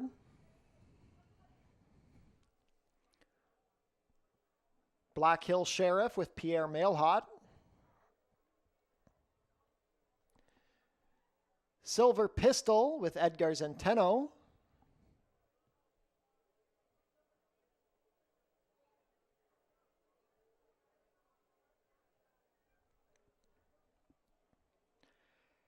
Hey Luigi with Alexis Sanchez. Last in will be Ontario Holiday and Matthew Dennis. All set. And they're off. Hey Luigi broke well with Silver Pistol. Black Hill Sheriff also asked for some early speed. Ontario Holiday dropping back to 4th early, and the trailer will be Lawn Rose Gamble. Black Hill Sheriff advancing up the inside and is now dueling with Silver Pistol. Hey Luigi takes back to a good stalking position after the sharp break. It's 5 more lengths to Ontario Holiday, who's being passed to the inside by Lawn Rose Gamble. The opening quarter was 22-2. The speed is on as they roll into the turn. Silver Pistol now with the neck back in front of Black Hill Sheriff. Hey Luigi tries to get going again from 3rd. He's about to take 2nd. Lawn Rose Gamble also winding up with Ontario Holiday at the back. Midway around the turn, it's Silver Pistol up by 2. Hey Luigi is into 2nd. Lawn Rose Gamble 3rd. Ontario Holiday 4th, and Black Hill Sheriff after the early speed has called it quits. 46-2 to the half at the head of the lane. It's Silver Pistol now being challenged by Hey Luigi. Lawn Rose Gamble coming down the outside, but Silver Pistol still finding on the lead. Lawn Rose Gamble is coming. Silver Pistol has a 16th of a mile left to go. Lawn Rose Gamble right there. Silver Pistol, Lawn Rose Gamble coming. Lawn Rose Gamble gets up. Lawn Rose Gamble, then Silver Pistol. Hey Luigi was 3rd, then Ontario Holiday. 1-12-2.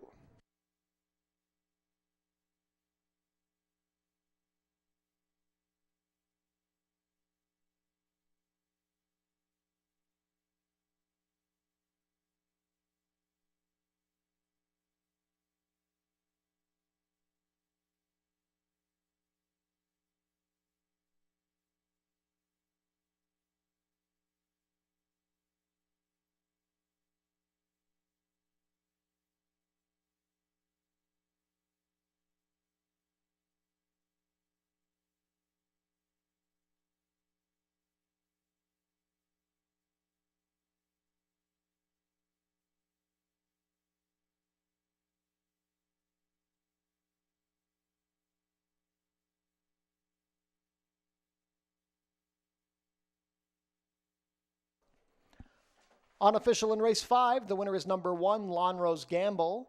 2nd is the 4, Silver Pistol. 3rd, number 5, Hey Luigi. 4th, number 6, Ontario Holiday. Unofficial race 5 order, 1, 4, 5, 6.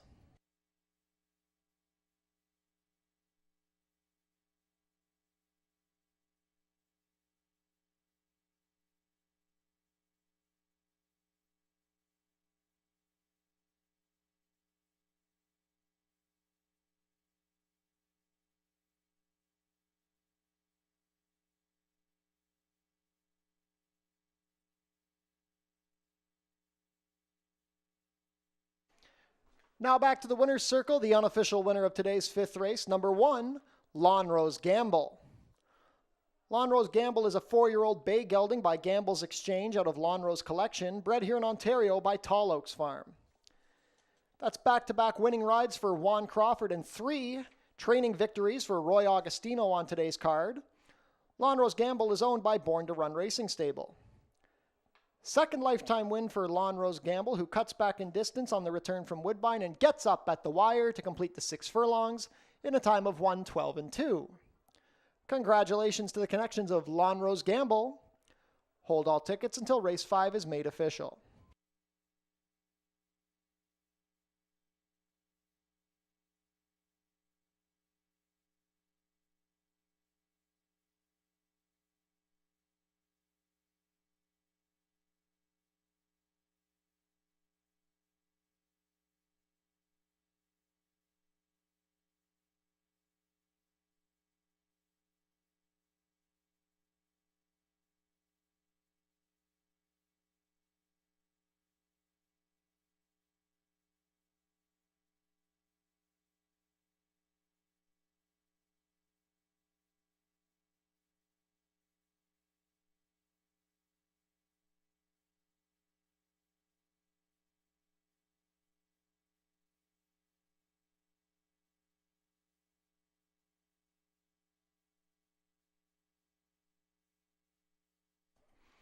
Race 5 is now official.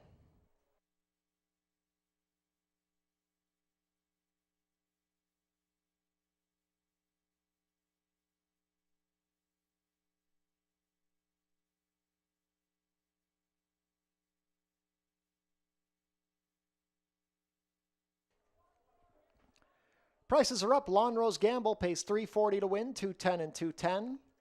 Second, number 4, Silver Pistol, $330 to place, $240. Third, number 5, Hey Luigi, $240 to show. $2 exacta, 1-4, $12.70. $1 try, 145, $10.35. $1 super, 1-4-5-6, $11.70. $2 double, 4-1, $7.30. $1 pick 3, $6.70. The $1 early pick 4, $17.60. And the $1 early pick 5 paid $254.80.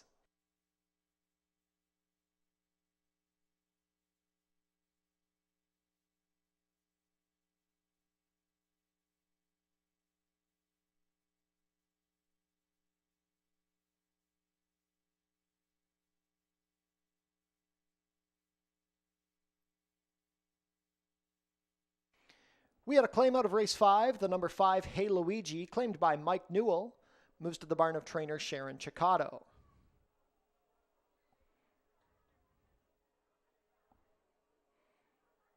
Fort Erie's Track-A-Lantern returns on October 13th. It starts at noon. Kids in costume can come and trick-or-treat around the track. Closing day of the meet will be Fort Erie's Fan Appreciation Day. That's Tuesday, October 21st. Post time is 12:15. We'll have free programs, prize draws between races, and a mandatory jackpot high five payout.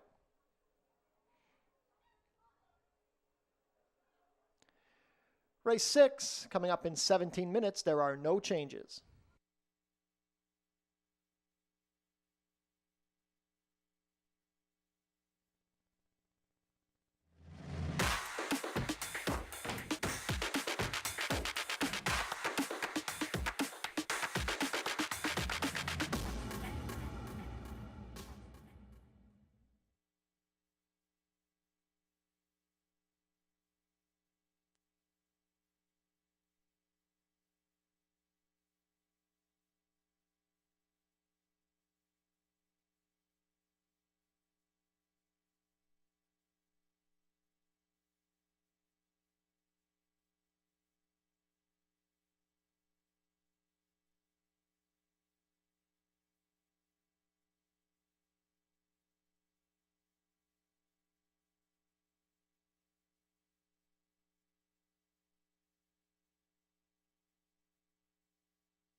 feature race time here in the 6.5 furlong event here. Starter optional claimers in the spotlight and a really nice field of 7. This is one of those races where you look at the betting board, it's all over the place, but honestly, any of these horses, if they win, they would not be a complete shock. I really wouldn't be shocking at all.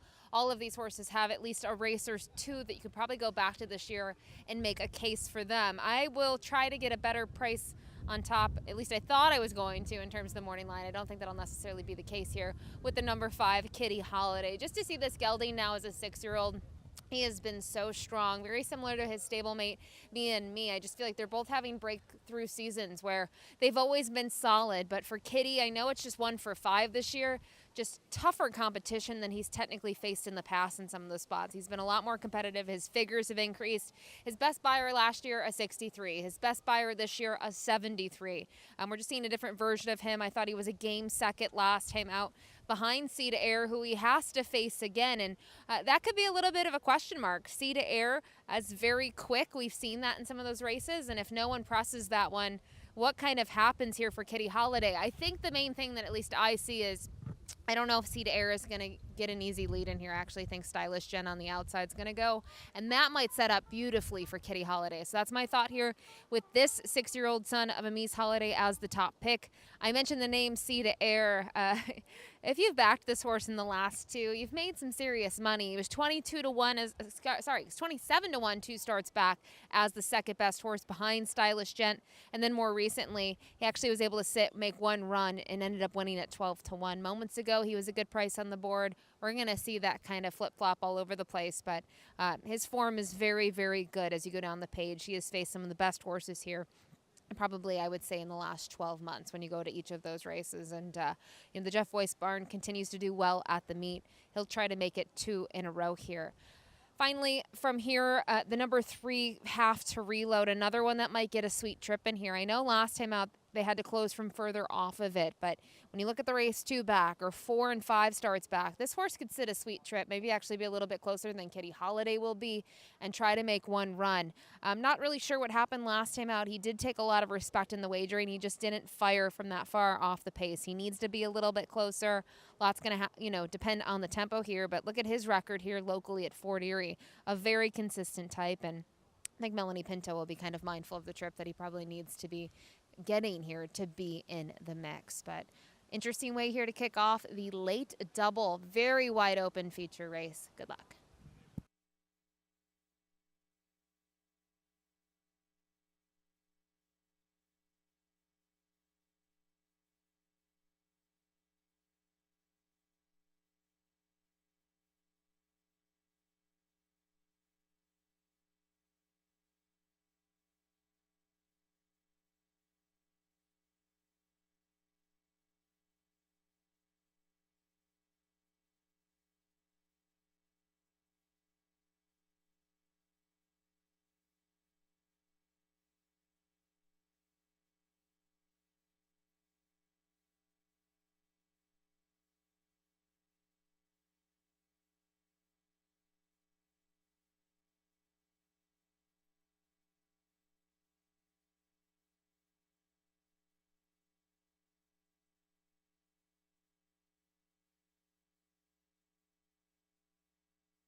Field is making their way on track for today's sixth race. Race 6 is a starter optional claiming race for 3-year-olds and up, which have started for a claiming price of $5,000 or less in the last 2 years, or going for a claiming price of $10,000.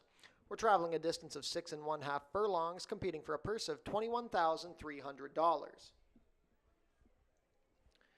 Race 6 offers win, place, show, exactor, 20-cent try, double, and 20-cent superfecta wagering.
Race 6 post parade number 1 is Cost Basis.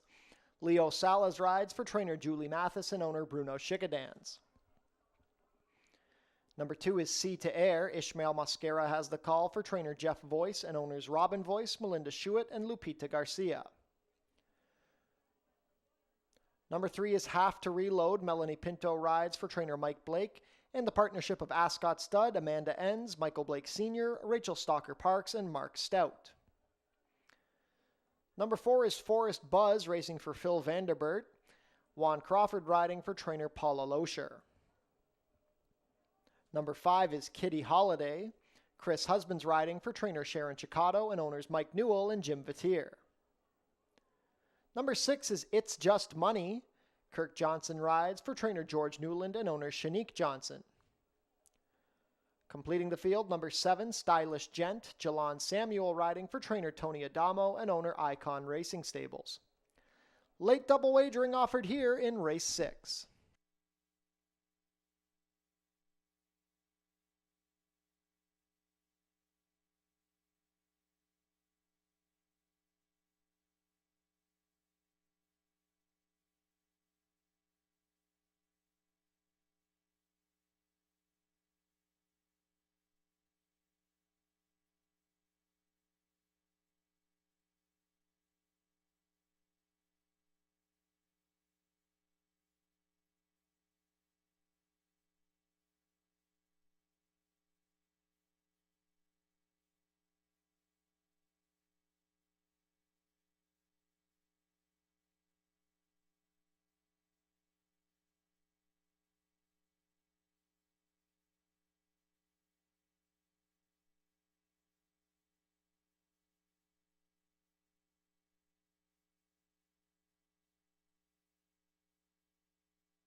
Race 6 field set to head behind the starting gate. 5-2 favorite, the number 7, Stylish Gent. 3-1 second choices are the 2, Sea to Air and 5, Kitty Holiday. They're set to head behind. It is now post time.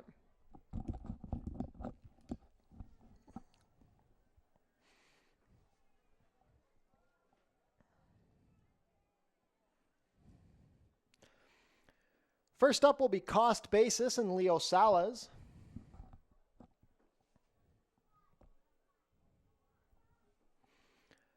Goes in. Last out winner, Sea to Air with Ishmael Mascara. Have to Reload and Melanie Pinto to gate 3.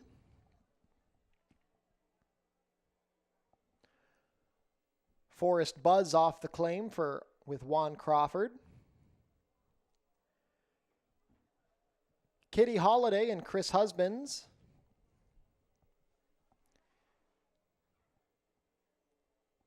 It's Just Money and Kirk Johnson. Last in will be Stylish Gent and Jalon Samuel.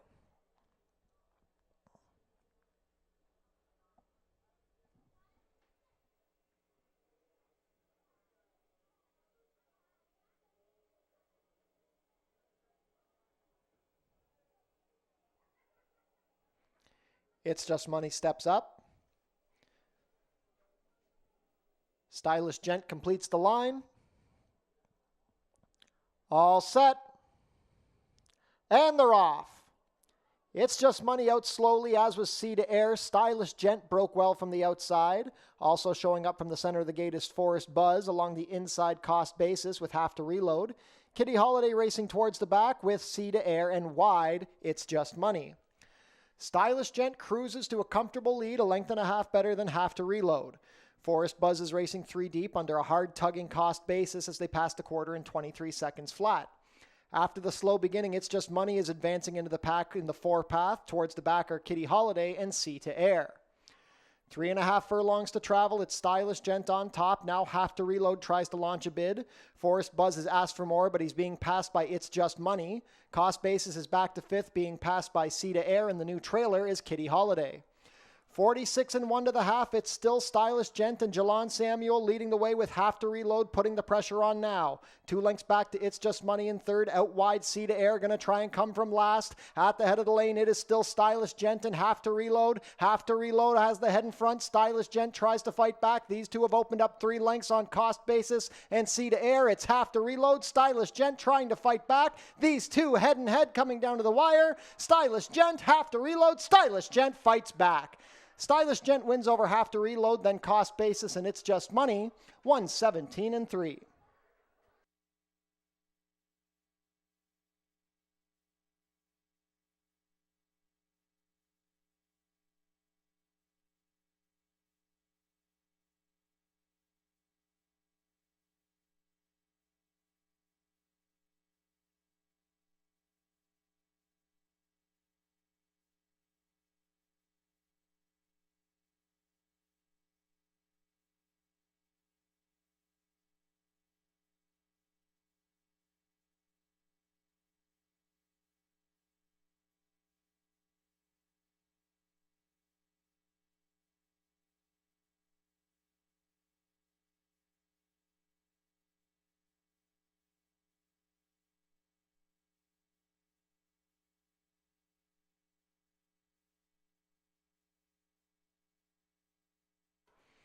Unofficial in race 6, the winner is number 7, Stylish Gent. Second is the 3, Have to Reload. Third, number 1, Cost Basis. And fourth, number 6, It's Just Money. Unofficial race 6 order is 7-3-1-6.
Now back to the winner's circle, the unofficial winner of today's 6th race, number 7, Stylish Gent. Stylish Gent is a 6-year-old bay gelding by Outwork out of Simply Stylish, bred here in Ontario by Penny and Manfred Conrad. Jalon Samuel in for the winning ride. Stylish Gent is trained by Tony Adamo for Icon Racing Stables. 3rd win in 5 starts for Stylish Gent this season. That's his 9th lifetime win in 39 starts. Digging in to complete the 6.5 furlongs in a time of 1:17.3. Congratulations to the connections of Stylish Gent. Hold all tickets until race 6 is made official.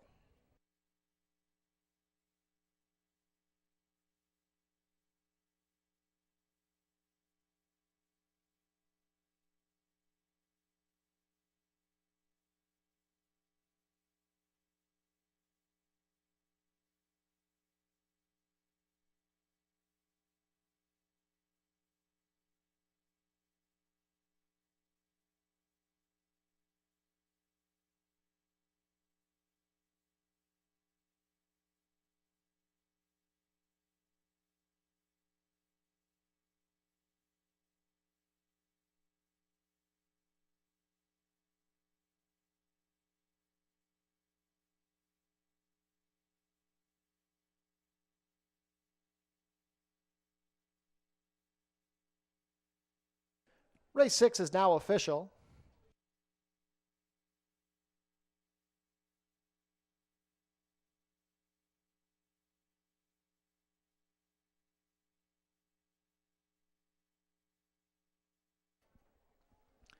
Prices are up. Stylish Gent pays $870 to win, $410 and $360.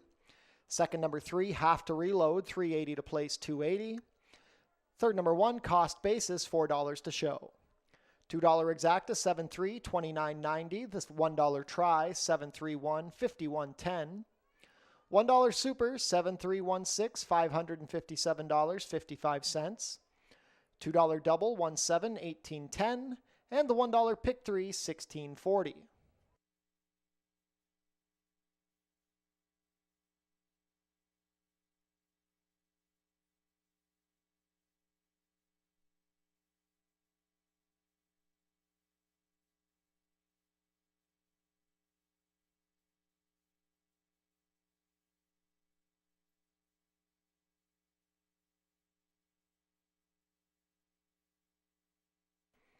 Be sure to book your table in the Turfside Dining Room, open on live racing days. Reservations are recommended.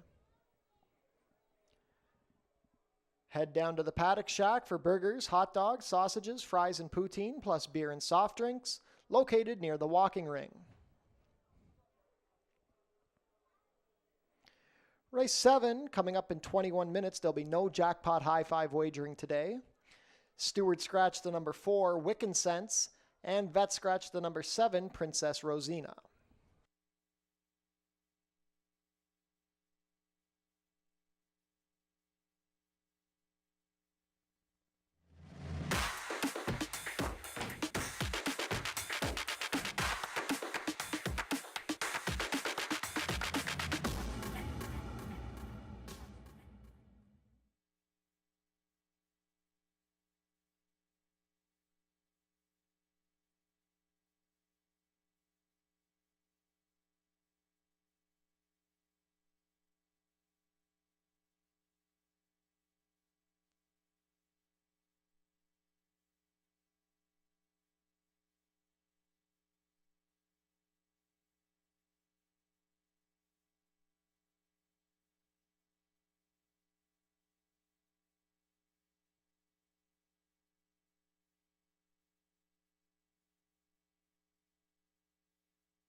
Well, we round out the program here on the turf course at about 7 furlongs. It's for fillies and mares, a $5,000 claiming event for these horses looking for their second career victories. And we'll talk about the horse going by here in just a minute, the 3 Shameless Affair.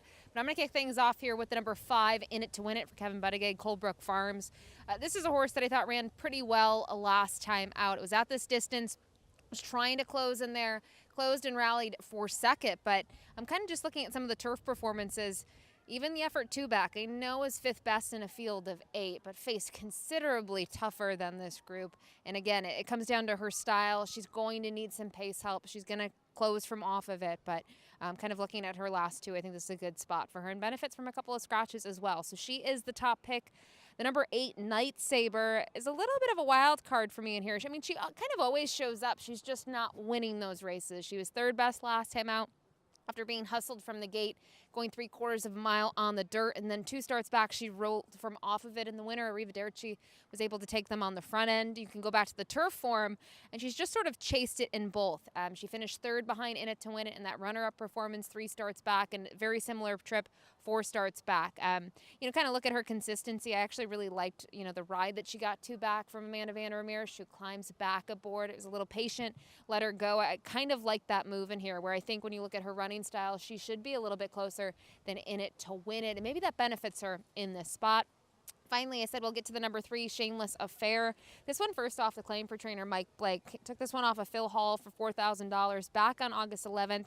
They're going to move this one to the turf, and her maiden score came on the grass. You have to go pretty far down the past performances to find that win, and obviously hasn't had that many chances to race on the grass since then, being stabled up at Woodbine. You know, you kind of have to pick and choose your spots, and typically has been against tougher. But last time out, 2nd best behind legs like Flatter, who we saw was able to win earlier on the program to make those back-to-back wins for that one.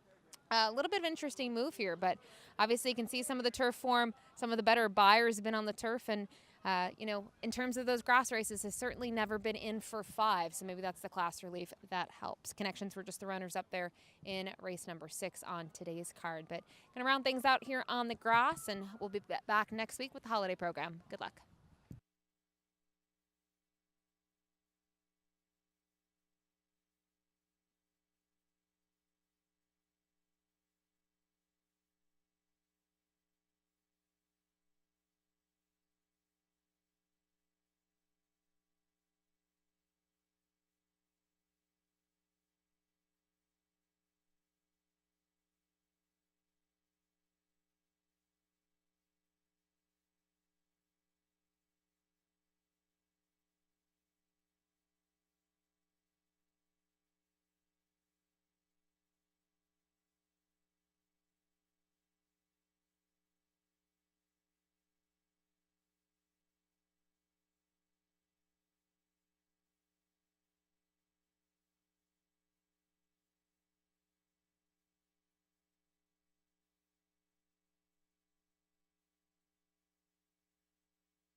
Field is making their way on track for today's 7th and final race. Race 7 is a claiming race for fillies and mares 3-year-olds and up, which have never won 2 races.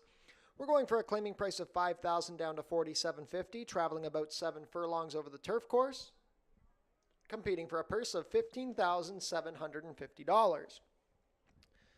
No jackpot high-five wagering today in Race 7. Race 7 offers win, place, show, exactor, 20-cent try, and 20-cent superfecta wagering.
Race 7 post parade, number 1 is Last Glimmer.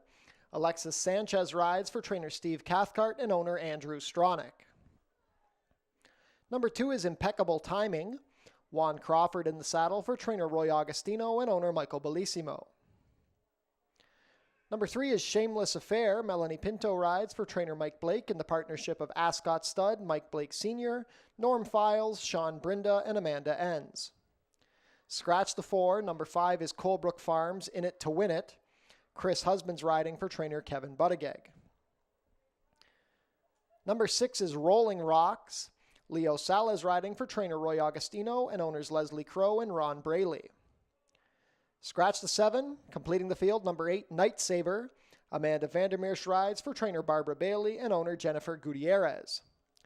2 minutes to post. For race 7, we are on the turf for the nightcap.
Starting gate is taking position as the field crosses onto the turf course for race 7.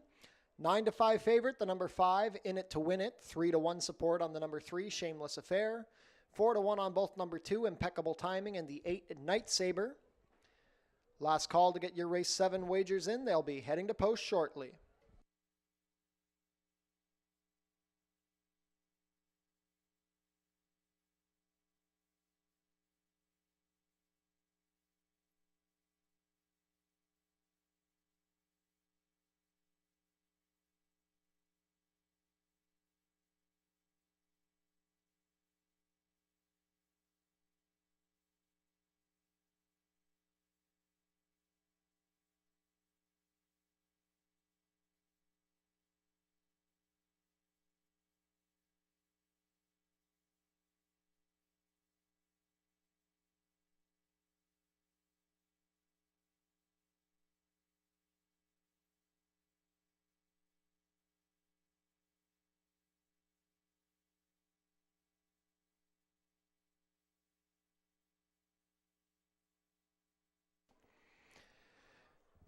Race 7 field is behind the starting gate. It is now post time.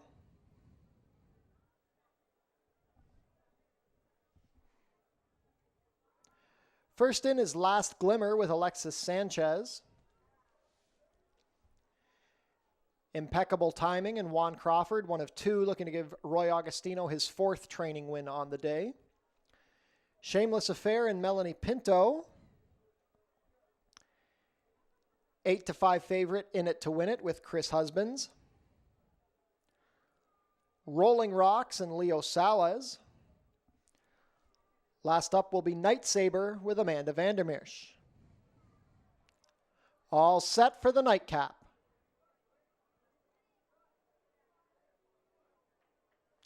And they're off. A good beginning. Night Saber broke well from the outside. In It to Win It also vying for position from the center of the gate. Taken back early after breaking well is Shameless Affair. Rolling Rock's going to be wide into the first turn. Last Glimmer is on the rail, and the early trailer is Impeccable Timing. In It to Win It puts the neck in front of Night Saber, and these 2 sprint 3 lengths clear of Last Glimmer. Rolling Rocks is back into 4th on the outside. Widest of all is Shameless Affair. The trailer under a hold is Impeccable Timing. They turned into the backside. The opening quarter was very moderate, 26-2. It's In It to Win It and Night Saber head and head as they race midway down the backstretch. It's a stack of 3 next. Shameless Affair on the outside with Rolling Rocks taking back and Last Glimmer along the inside. Now Impeccable Timing is swinging out trying to get her rally going. Night Saber and In It to Win It still locked in battle as they race into the far turn. Their lead is down to a length and a half as Shameless Affair gets closer from 3rd, Last Glimmer 4th, Impeccable Timing next, and the new trailer is Rolling Rocks. The half was 51 seconds flat. There's been no pace at all. Night Saber with the neck in front of In It to Win It. Shameless Affair is 3rd. Impeccable Timing widest. Saving ground is Last Glimmer, and Rolling Rocks is at the back. They turn for home. It's still Night Saber and In It to Win It. Room up the inside for Last Glimmer. Here comes Shameless Affair trying to rally down the far outside. In It to Win It trying to put away a stubborn Night Saber. Here comes Last Glimmer up the inside. It's In It to Win It. Night Saber fights back. Night Saber, In It to Win It. These 2 have been there every step. In It to Win It proves best. In It to Win It, a narrow win over Night Saber, then Last Glimmer and Impeccable Timing, 129-1.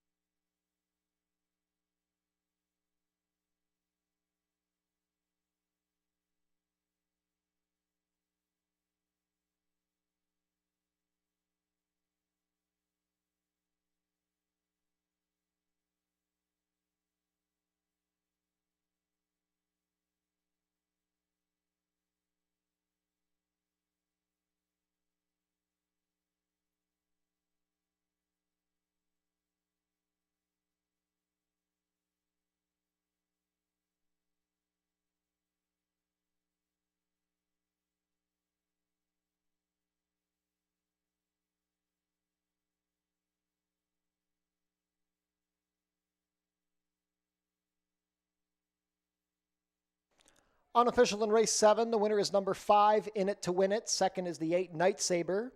Third, number 1, Last Glimmer. And fourth, number 2, Impeccable Timing. Unofficial race 7 order, 5-8-1-2.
Now returning to the winner's circle, the unofficial winner of today's 7th race, number 5, In It to Win It.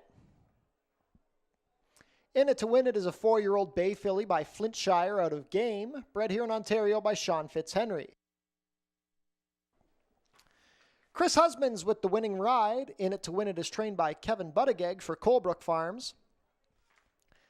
First win of the season and second lifetime win for In It to Win It, who proves best on the lead, completing the about 7 furlongs in a time of 1:29.1. Congratulations to the connections of In It to Win It. Race 7 is now official. Prices will be posted shortly.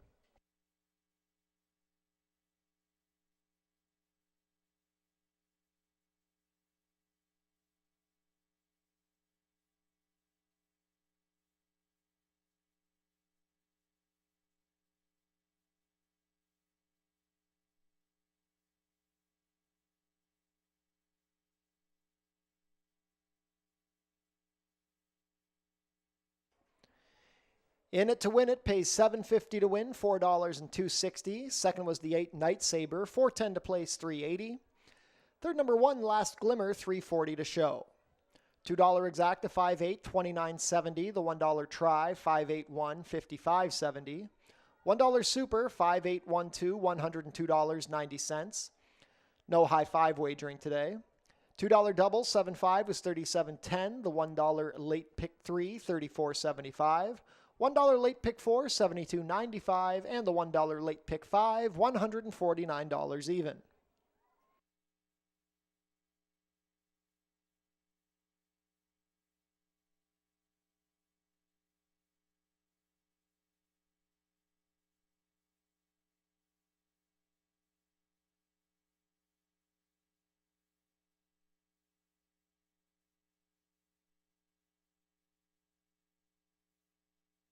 On screen now, the win photo from race 7.